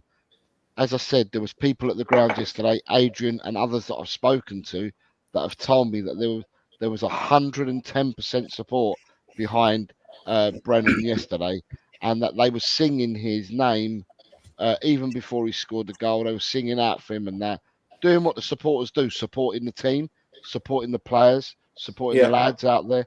And obviously, the goal that he took was a very, very good goal. And as I said earlier, privately, my own thoughts, and I'm going to say them now, my own thoughts is I so wanted Brendan Johnson this season to do well, to get goals, to get assists, because he's been getting such a torrid criticism. And I just wanted him to come out of this, and not only to benefit him, but it would benefit us as a team if he started scoring more goals and getting more assists and improved his GA. And yesterday, he done really, really well. The goal he scored against Coventry was world class. It was a world class finish, the way he took that goal. And the way he took it yesterday, where he got the ball, took the player on, shaped that, and then shot the ball into the bottom corner. He took it really, really well. We want more of this from him, obviously. We want more of this from all our players. But, at the end of the day, they feed off this. They'll know when you only got 62,000 people screaming at you and stuff like that. They'll know, and only a professional player knows how that feels. I'm sure that if I was in an arena and I had 62,000 people baying for my blood, I think I'd know about it. So, so at the end of the day, I'm really happy for the lad that he's scored these 2 goals in his last 2 games. But what we want is a bit more consistency from him as well as the rest of the players in our team. It's not just Johnson. We want consistency from all our players in our team. And he just happens to be one of the number of the 11 that start the game off. But I am really, really, really happy for him. Long may it continue. I want to see performances like this week in, week out. But from everybody. Dan makes that point in the chat. Chang, I mean, I'm going to say this, that I was a really, really, really big fan of Johnson's at Nottingham Forest, and I was really happy when we signed him. But he's not really been shown the consistency he needs. But do you think this might be the kick in the pants he needs to really kick on? Bad language there, but yeah. I really do hope so. I mean, honestly, after a whole season or a full season last season with us, you would have thought by now that he would have adapted to Big Ange's system and his philosophy and what he requires from his players in order for the system to work and thrive in the Premier League. I hope also that if this is to be Brennan Johnson's big moment, now that he is the starting right winger or the starting right midfielder in that high press, edge ball system. I really hope for consistency from him more than anything. It's a very good performance nonetheless yesterday, but let's try to keep up that intensity, keep up the consistency and also the performance levels. And if let's say he dips again, it's also very important for us fans not to be too quick to get on his back, to pass judgment on him, because he still is young. Although he isn't in his teenage years, he's already considered a grown-up, but relatively, relatively, as far as footballers go, he still is considered young. So there is still time to nurture him, to get him playing better, because I know he can be better. And yeah, for me right now, if I were Brennan, the sky's the ceiling. And as long as he puts in his hard work, as long as he shows initiative, and more than anything, the perseverance, the personal perseverance to just run more than anyone else and really put in the effort. As long as he's putting in the effort, none of us can fault him. Whether his luck is good on the day, that is a different thing come match day. But if he puts in the effort, who can fault him? Yeah.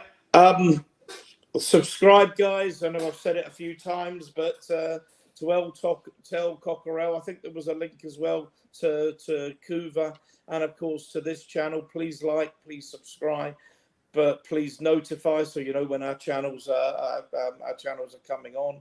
And you can come on and make your excelente contributions. Absolutely love what I'm getting in the chat. Kuva, let's talk about the substitutions.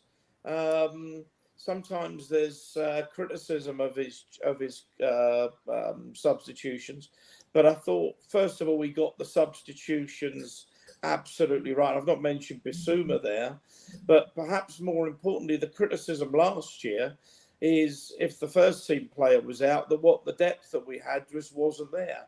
When you can bring on players like Gray and Bergvall and Bissouma onto the pitch when players are starting to get tiring, things are looking up, aren't they?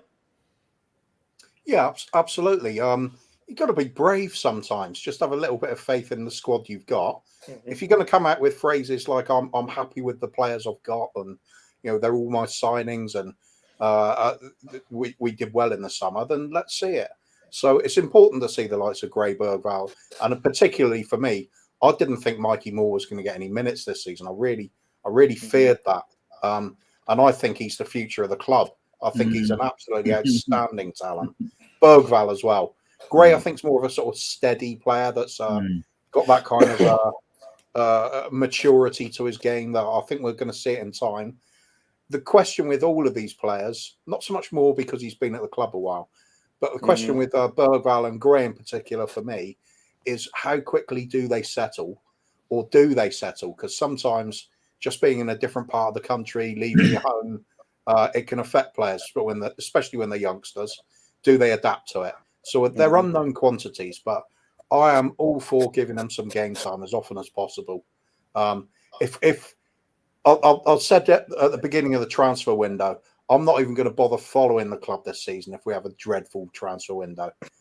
Gray and Bergvall made it a bit of an unknown window for me because if come the end of the season they're getting regular game time and looking the part, I'd say it was quite a good transfer window.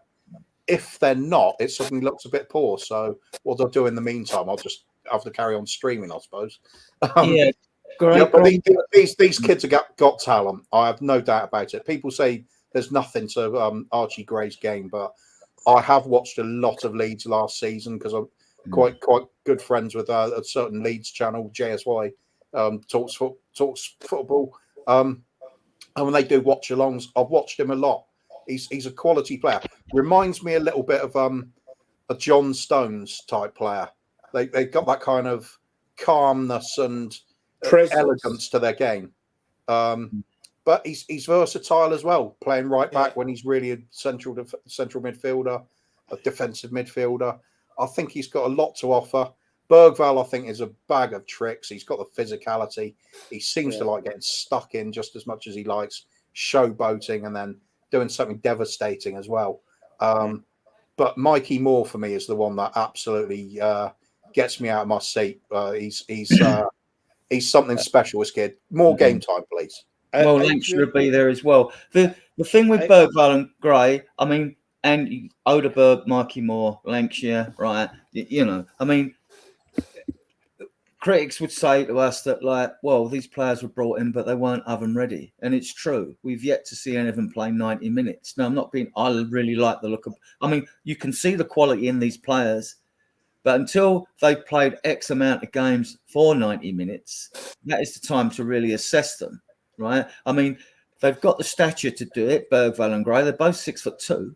You know, they're not, we haven't brought in the young players we brought in, apart from the odd winger and that, like, they've all been units, you know. Your Doggies come in, Stars come in. I mean, they're all units. They're not small players, you know, which is good, which is good in my opinion. But like, I could go on all day about Mikey Moore. I just love him to death, right? But I mean, like, his stats are mental. He's going to be a star. I don't mind it being clipped. He will be an absolute star, right?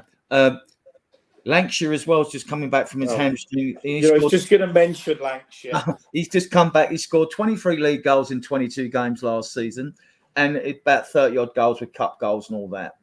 And he's the closest thing they're saying, big bold statement, in similar style to Harry Kane. So I hope that's. And I've watched a lot of him, and he's just so good. But the under-21s were also good last year. When you're winning everything, you want to see them when they're up against it. There were a few games when they got outmanned in games, like, but no, Lancashire will be fine. It's like, but we need to see these players play for 90 minutes. I thought Mikey Moore might get some late time yesterday. Fun enough, I did mention it before, and I said I actually expect to see him against Karabag, right, in the second half as well. I'll come on to that in a second. Chang, I mean, Gray, Bergvall, Moore, they're 53 years of age. That's between them. Yeah, so Gray, Bergvall, and Mikey Moore, if they are to be the future of Spurs, I think it's only fair that they get minutes and also the experience and exposure. Whether it's going to be in Europa League or whether it's going to be in the cup games or even in the league proper, that remains to be seen. And I think the responsibility will fall heavily on Big Ange if and when he does intend to deploy them. But I think in order to properly nurture them, they should be at the very least getting some regular game time. Sending them out on loan might be a short-term solution, but if they are to fully integrate into the squad, fully adopt and realize Big Ange's footballing philosophy, and more than anything, properly gel with the current existing senior team. Yesterday's substitutions I felt should have come a lot earlier, although of course you can't take that risk when you're only leading by a single goal in a must-win game in order to boost the club, the fans' morale, and also the players' morale. So hopefully in future games, if let's say we are leading by a good healthy lead with about say half an hour left of game time, then yes, I think it's absolutely pivotal and critical that they get minutes under their wings. And if they do make that breakthrough, the same way maybe say Pape Matar or Udogi or even Skip and Wings did back in the day when they were still trying out in the midfield for us, I think it's very critical for each and every single one of them to have sort of like this mentor figure, a sort of like a father figure that can take them under the wing, really guide them, nourish them, nurture them, and show them the ins and outs of the game. Big Ange for me is the kind of coach that will nurture these players, but more importantly, and this is very critical as well, the game time. That I think is what is going to be their make or break. Whether it's this season or next season or coming seasons, it's still far too early. But yeah, the signs are promising. And players like Bergvall and Archie Gray, Mikey Moore, I think the future is bright for them. Let's just keep the faith that their futures are with us if and when they do come good. Jose, I got the impression that if we'd have actually put Brentford or one or two of the other teams that we've dominated to the sword and got 2, 3, 4 up, that you'd have brought the kids on much earlier. Do you get that feeling? Sorry, who are you asking me? Yeah, no, he's asking me. Yeah, Sorry, no, sorry. Jose. Yeah, sorry, I put myself on mute. Yeah, you do get that feeling, but I'm going to say it now, right? Because I said this at the start of the show. I'm so happy. No disrespect to the fella, but I'm so happy that Mikey Moore got on the pitch before Timo Werner. Yeah. I'm happy. I really, really am happy. That's what I called for before the game started. Now, I know that the boy's young, right? I know he's a youngster, and we've got to manage him and stuff Sorry, like that. thanks, AJ. Go on, carry on. Yeah, I know we need to manage him and stuff like that. But other teams that shall remain nameless, they manage their players at this age, and they get first team game time. I think that what we will get from Mikey Moore, and I said this already on my show, from Mikey Moore, what you're going to get is you're going to get someone that knows Tottenham Hotspur, knows what it means to be Tottenham Hotspur, who will wear the shirt with pride and who will do everything they possibly can for the badge, and that would be someone like Mikey Moore.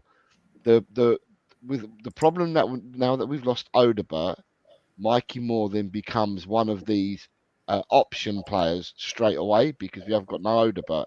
And with not having Richarlison either, and it's touch and go whether Richarlison actually plays for the club again.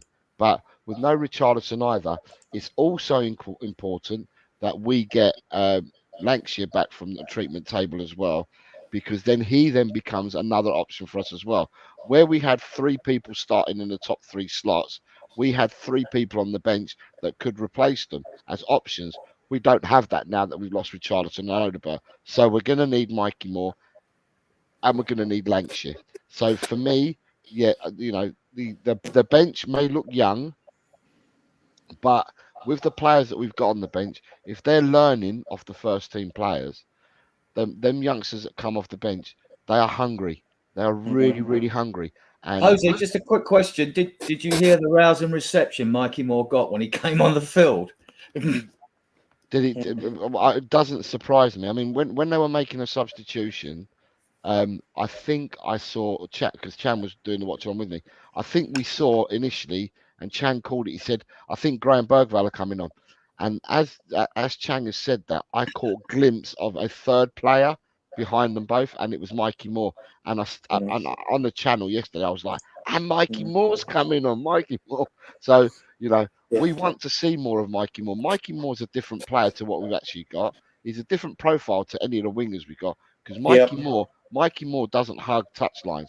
Mikey Moore drives at players. Mikey Moore drives across the pitch. So he starts on the left, he'll drift. He'll drive across to the right hand side. So he plays slightly differently, but he's a very exciting talent.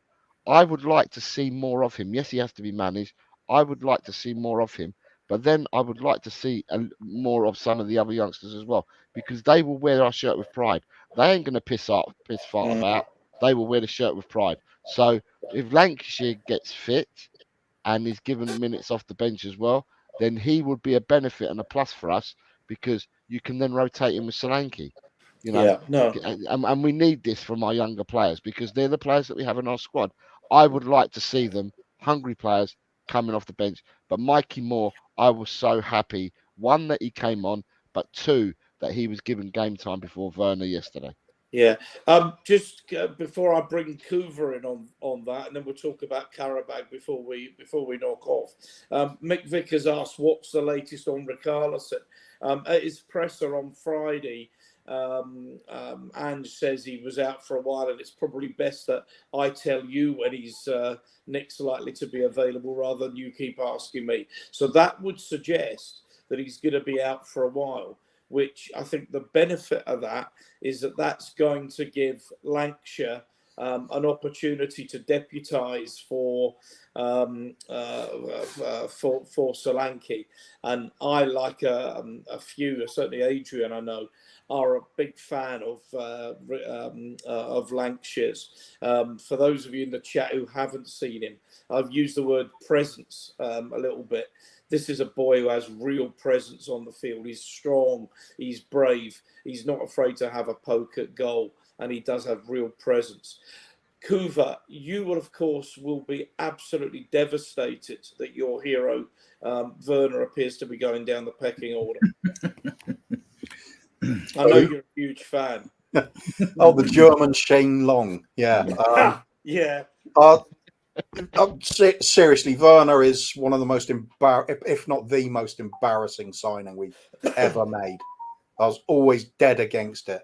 The man was finished years ago, and yet, apparently it was a no-brainer to bring him in. I made the point saying I think it is a no-brainer to bring him in. No-brainer to sign him at all. Anyway, I'm glad he's out. Mikey Moore is genuine talent. Werner's a has-been that's just got nothing to offer. I've heard Werner being described as having a great footballing intelligence. I spat my tea out when I heard that the first time. He doesn't have a clue what he's doing. He's Forrest Gump in football boots. I told you in the chat, guys, he was a big fan. Yeah, hair Gump. Oh no, what would be? Yeah, never mind. Anyway, Mikey Moore, different animal altogether. He's got the talent. He's got vision. He's got ability. He can shoot. He takes up great positions, finds space, and as Jose rightly said, he will drive across a box, and he causes panic when he does that. No defender wants to face a forward that's going to run at pace with them in the box, because it's a dangerous time. Because you stick the foot out at the wrong time, you're giving away a penalty. Mikey Moore's got it all. He really has. The only downside I saw to his game was when he missed an absolute sitter with his head in pre-season. But everybody's going to miss sometimes. That's fine. Yeah. I'm really confident about what's going to happen in the future. It's the present that's kind of a little bit dodgy at the moment. We're not quite there yet, are we? No, a little bit to go. Let's talk about Thursday. You'll no doubt cover this, Adrian, on your show on Tuesday night. Yeah, and let's not forget, with game time for players, let's not forget on Wednesday there's the Carabao Cup draw. So, yeah. I mean, people say, I want to play all the youngsters. I said, you won't be playing youngsters if we draw Man City away. You've got that as well. But go on, carry on, Ian. Sorry. So, yeah, no, you're good. I mean, I actually wrote a banner for those of you that have joined. For whatever reason, I couldn't get on our owners' channels link. So, Adrian's doing the banners for me. This is an important game on Thursday. You're one certainly that thinks Karabag, the Europa League is one we can win. Karabag are no mucks. They're top of the Azerbaijan League. I think they're unbeaten this season.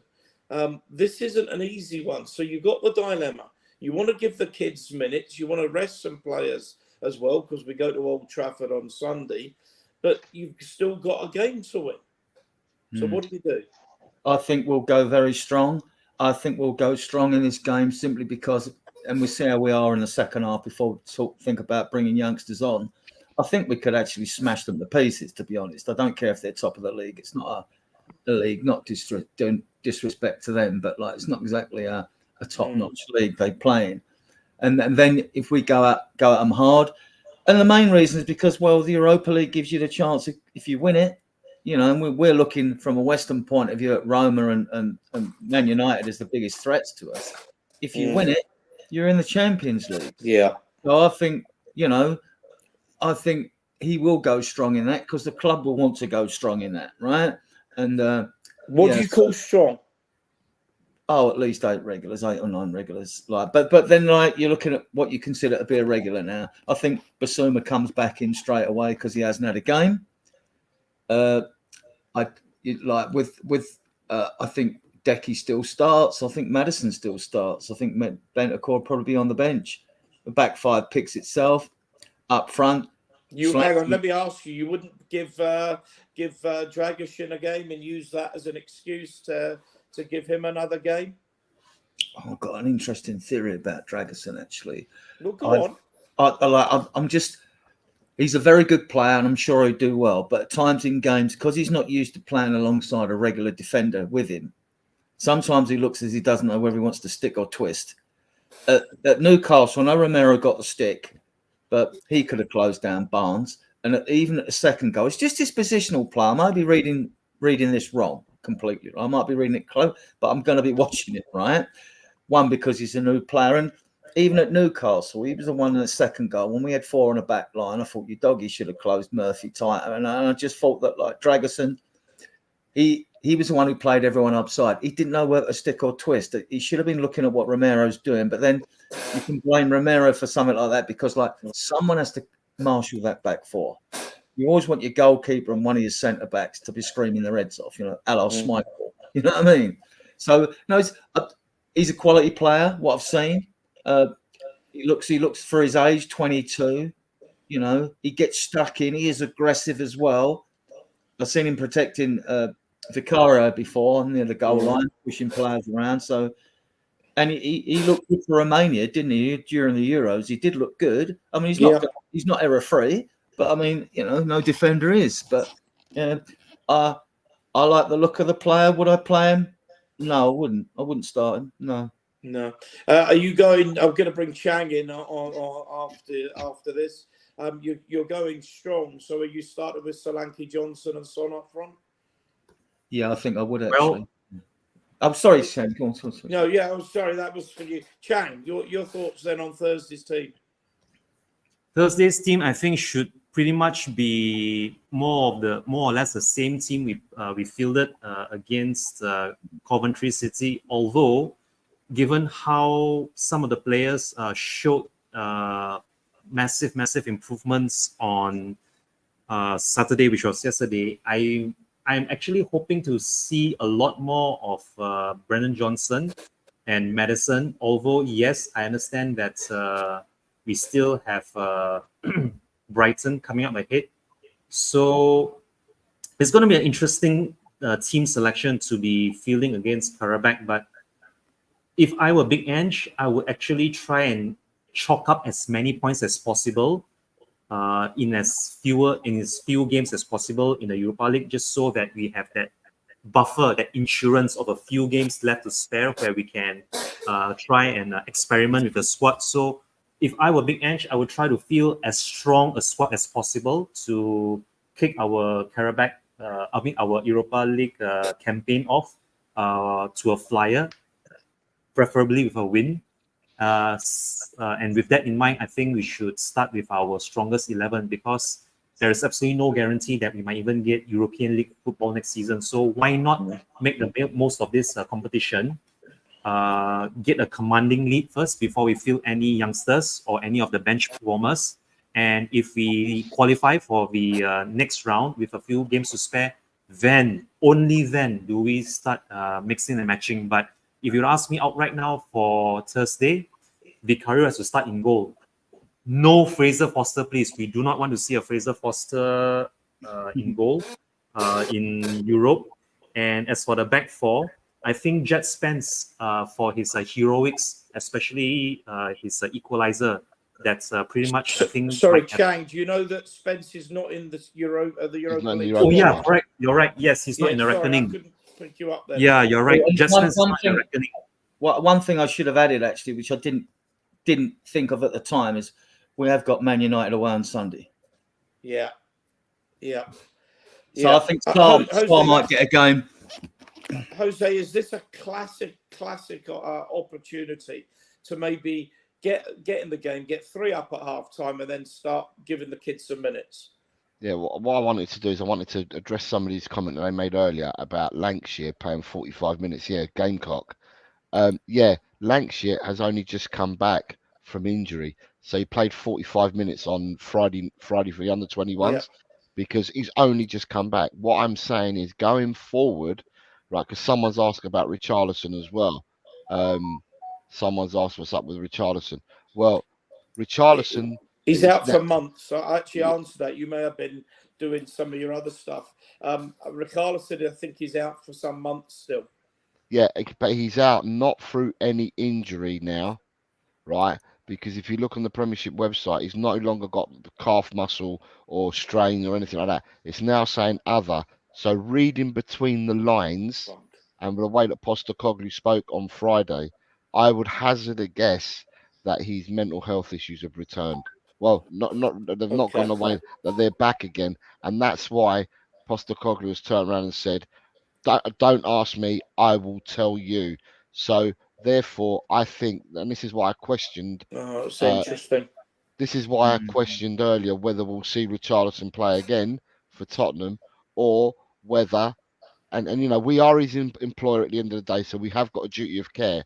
But if somebody came in with a bid for him in January, would Tottenham then take that bid? It remains to be seen. But for now, I'm reading between the lines, and I'm going to say that Richarlison's not going to be about for the foreseeable, and hence why I was saying that we need to get Lancashire. Lancashire. We need to get Lancashire up and running back from his injury, because he will then become the important option, a rotation for Solanke for us going forward in the first team. Now, as for Thursday's game, the question that you're asking, Ian, it's difficult because as a fan base, we're very critical about going in with weakened teams. We all understand that we've got to play Man United on Sunday. We all understand that we've got to play games after the Europa League. We all understand that we've got to play a game after the Carabao Cup and stuff like that. And initially, we all say, we've got to rotate, but don't do too much rotation, but we've got to rotate. Now, we're kind of finding ourselves saying, oh, you know what, we better not rotate. We don't want to lose the game. We want to win the game. We're going to have to go as strong as possible. So you're damned if you do, you're damned if you don't. I personally would go in with probably a mixed bag. I'd go in with six, say, first team starters that you'd call first teamers, and I'd give the other boys a chance. I would do against Karabakh at home, and then have the luxury of having players who have not started on the bench. So in that sense, would I give Mikey Moore a start against Karabakh? Damn, 100% I would. I would give Mikey Moore a start. I would start him out wide. Would I give Bergvall a start? Yes, I'll give Bergvall a start. Would I give Gray a start? Yes, I would. But you know, at the end of the day, them three coming in means that three would step out, but them three would go on the subs bench. So if it didn't work out well, like it did against Coventry, then you can bring them on. But yeah, I would rotate. I would rotate our squad. And when you say first team, quite a few of them, i.e. Ala Basuma, who didn't play, for all intents and purposes, he may not have started yesterday, but he's a first team player. Do you see what I mean?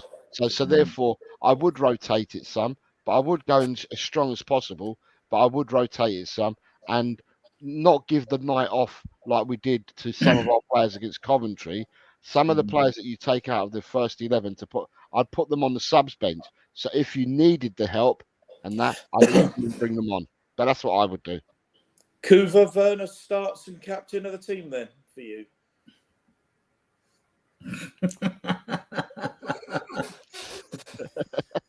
No, what are you saying? Yeah, I mean, I made it pretty clear I wouldn't have Werner at the club at all. I don't see the point. Any of the youth teams can come in instead of him, as far as I'm concerned. But Karabakh, let's face it, a club of our size should be treating them with disrespect. It's nice to say, with all due respect to them. I don't think we should have respect for those sort of clubs. We should be going out and absolutely annihilating them. However, right now, we're not good enough to be doing that. So it's got to be a bit of a balance. I think we've got to have the core of the team has got to be strong. But then the some of the fringe players, some of the youngsters can come in, and I agree. Just have a little bit of balance. Keep those regulars in, so you keep your shape at the back. Keep a strong base from which to work off. But it's prime for those creative, attacking youngsters to come on and show what they can do. I genuinely believe Mikey Moore is already at a level above the majority of our forwards. I really do. I think for me, I'd start him easily, even in league matches. I think the more game time you give him, the better, because then he will be reaching 20 years old, fully established. I think he'll be an international. I really do think this is a special talent we got. We've got a habit of this club, though, bigging up all the youngsters to the point where there's unrealistic expectations of them, or just the fact that they got a Spurs shirt on means they're great. It's not that case. A lot of players do not make the grade. This is the first one I've seen. I didn't even see this with Ledley King. Mikey Moore is a real talent. Trouble is, we get sprinkle the use of words like generational talent around all the time. A lot of players that this gets applied to are not that. I think Mikey Moore actually may be. Interested to see how he develops, but I think I find him genuinely exciting. And this is the kind of game you can play him in. Use it as a springboard. We used to do this a lot under Redknapp as well, didn't we? We'd treat the Europa games, get a load of youngsters on, give them a bit of experience, see what they can do. It's there for the taking with a lot of these places, because first teamers are not performing to the level I'd expect at this club. Let's go for it. Don't be scared. At the end of the day, it's still a league format now, and you can have a few luxuries if you put in the effort in other games and get the points on the board. It's sensible planning. And as mentioned, Man United on Sunday, that is bloody important, because that is a team we are in direct competition for if we got any illusion of going for top 4 this season. So that game's way more important to me. It's good to say, we do get Champions League football if we win the Europa League, but just to dismiss all the other teams in it, bar 1 or 2, I think it's a huge mistake. We are not as good as people say we are. We can look good at times, but we're not consistent, and we do lose a lot of games. That's going to change big time. I don't think you can rely on a cup competition as all eggs in that one basket to get that golden egg of Champions League football again. You've got to aim for top 4. It's still the priority, and it's where the money is, so we know where our chairman's going to want to go. It's interesting with Mikey Moore's situation, because who would have thought with Ange, you just don't know, because who would have thought that he'd give his debut to Brennan Johnson away to Arsenal? I mean, that was so unexpected for me, it was. All right, Chang, we can't hear you. Okay. So, I mean, and I would expect Basuma and Sarr to be given at least a half against Karabakh as well. I mean, if he goes strong in the first half. But it's going to be wait and see, isn't it? Yeah, I'd like to see what Bergvall has got to offer more. Sarr, I've seen what he's got to offer. I want to see more of Bergvall. Sarr, so I know what Sarr can do. Fully aware of what Sarr can do. I want to see what Bergvall can do. I want to see him start. I want to see what he can do.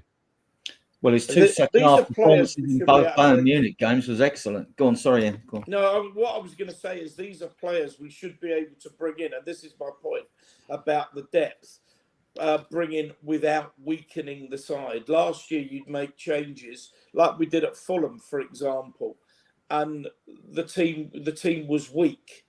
We could bring in Sarr for, we could start with Sarr, Bergvall, and Bissouma, and not feel surely that the side was significantly weaker than if we start with Benton, Kulusevski, and Maddison. Yeah. You're not sure about that? Who are we talking to? Any of you? Well, you raised the comment. So. Well, yeah, he could. I mean, it wouldn't surprise me if we start with Basuma and Sarr. It wouldn't surprise me at all against Karabakh.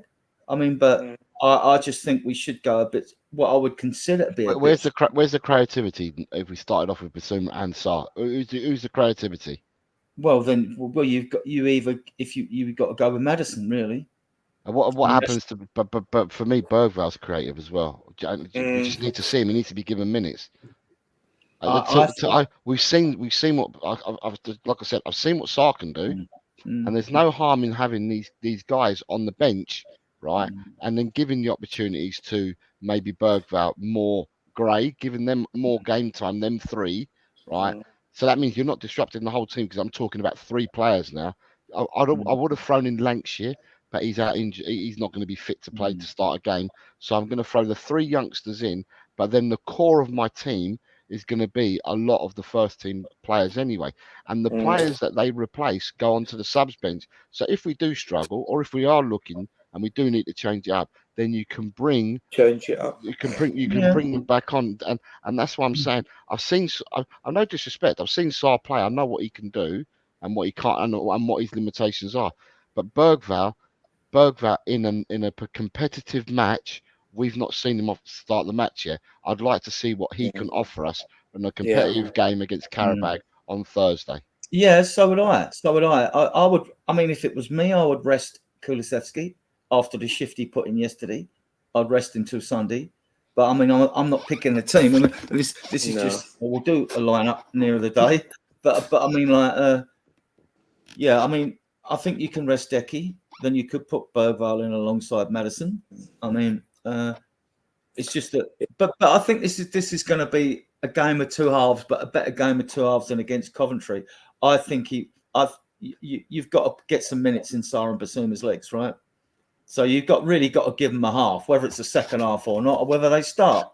But like you say, you might give one of them that start, Jose.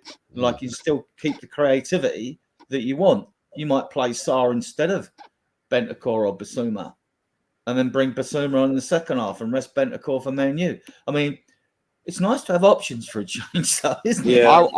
When you win, all of a sudden the bench looks good, doesn't it? And the stock rises of the players. When you lose, they're all rubbish. I'd rest Sonny, and I'd give Moore a chance in Sonny's position. Fine. That's what I would do, and I'd Bergvall. I'll bring him into midfield. You start with Basuma or Bentancur as your base. I'd bring Bergvall in and play either Maddison or Kulu with him. Or with him there, and I'd start Gray. I'd give Gray a chance. Start him at the very least, start him at right back. I mean, at the end of the day, we've got players that we believe in, that we think are good players. But this is all belief at the moment, because we haven't actually seen them play. We want to see them start.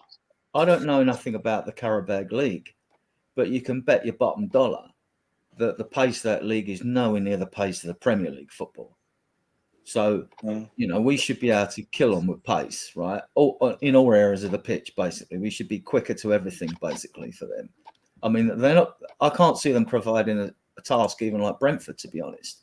And I don't know the team, but I'm just going that one because this is the Premier League and they're in a different league. But, I think Ange they'll have a good look. They'll have had a good look at Karabakh anyway. So, and whereas we haven't. So, I mean, let's face it. They're from what? Azerbaijan. Yeah. And we beat them before in Europe. I think in the Conference League. Real powerhouse league, that one, isn't it? Yeah. And we beat them in the Conference League, I think, before we played them and beat them before. Yeah. I don't think we should have any fear whatsoever. And as far as I'm concerned, when it comes to picking players, if you have any concerns about playing any of them in the squad, then that means they're not worth their place in the squad. True. All of these players should be ready. So that comes down to that's a long-term problem with this club. I think we often have players in the squad that shouldn't be there. I think the ones we're talking about at the moment, the likes of Bergvall, Mikey Moore, I think they're well worth their place. I want to see them all playing together. Perfect time to do it. Don't have any fear. Go out there, let them express themselves. Stuff Karabakh. Go home happy again. Yeah, Andrew's got to discover different blends that work in midfield. You've got 7 midfielders if you include Decky in there now, with the 2 young kids that have come in. And even when everyone's fit up front, he's got to find blends. I mean, he's got to find blends of front for him, blends of 3 in the midfield. Absolutely. Also, if you're not going to pick people like Archie Gray or Bergvall, why are they here right now? Why haven't we sent them out on loan? Yeah. You've got to give them game time, otherwise it's pointless. You're holding back their career. They'll get game time though. They will. And just said that in his press conference. He said all the players. I think so Yeah. too. Yeah. So he All will. right. Guys, I think we're over the 2 hours, so I think we will leave it there. Everybody in the chat, thank you for your phenomenal contributions. Please like and subscribe and notify to El Cockerel, to Kuva's channel. I don't have a link for that. And Three of course, Spurs boys. Diehards. Guys, thank you to everybody for your contributions. We'll see you in the back room. For Jose, when are you next back on? Tomorrow for the results show for the predictions from this week. So what time's that? 4 p.m. Oh, sorry, that's BST? 4 p.m. tomorrow. BST. I'll try and get there for that. Yeah, that bastard Maddison cost me 2 points with that third goal. But I think that was cost me more than that. I had 2-1 Solanke to score the first goal. It was better than that because it eased my nerves enormously once we got a second goal ahead. Got to say big up to Jose as well for running that predictions league, because that is a serious amount of work, and it's one of the highlights of the week for me. I really enjoy that. It's nice and laid back. It's chilled, bit of fun. Thank you very much. Absolutely. This Kuva's channel. Excellent job. Adrian, you'll be back. I may or may not be with you on Tuesday. Yeah, we do. 8 o'clock. I mean, Ellie's away for a couple of weeks, so we're not sure what she's doing or whatever. So I'll continue to do the Tuesday and Friday shows at 8 o'clock. Yeah. I'll leave you to do your own thing, whether you're doing early morning Sundays or evenings. Down to you, isn't it? You know, we've had a good. Guys, we had a good 40 under 50 in here. We're down to 30 now after 2 hours. That's good staying power for you lot in the chat. Big thanks, guys, from all of us here. We're a fledgling little group, but we are doing quite well actually. We've only been going 3 months. Some really nice comments about. And we pride ourselves on being a mature and sensible, discerning Spurs group. We do cover the controversial stuff as well, but we like to do it in a mature and sensible manner. And I think that appeals to I think we've got a discerning audience. I think that, and that's what we want. That's what we want, you know. Can I just say that, on the predictions, people, you're more than welcome to join in. It's not too late. We'll be on week 6 next week, but you can catch up on points. And we've now got up to 74 players playing, which is really good. Last season, we ended up with 119. So I think we're on our way to beat the 119 from last year. Plenty of time. Keep doing it. I will play you out with. They played Dreams of Desire again yesterday at the end because we won that game, which was good. Yeah, South Stand going nuts. You know what I mean? And Adrian, take it away. Okay.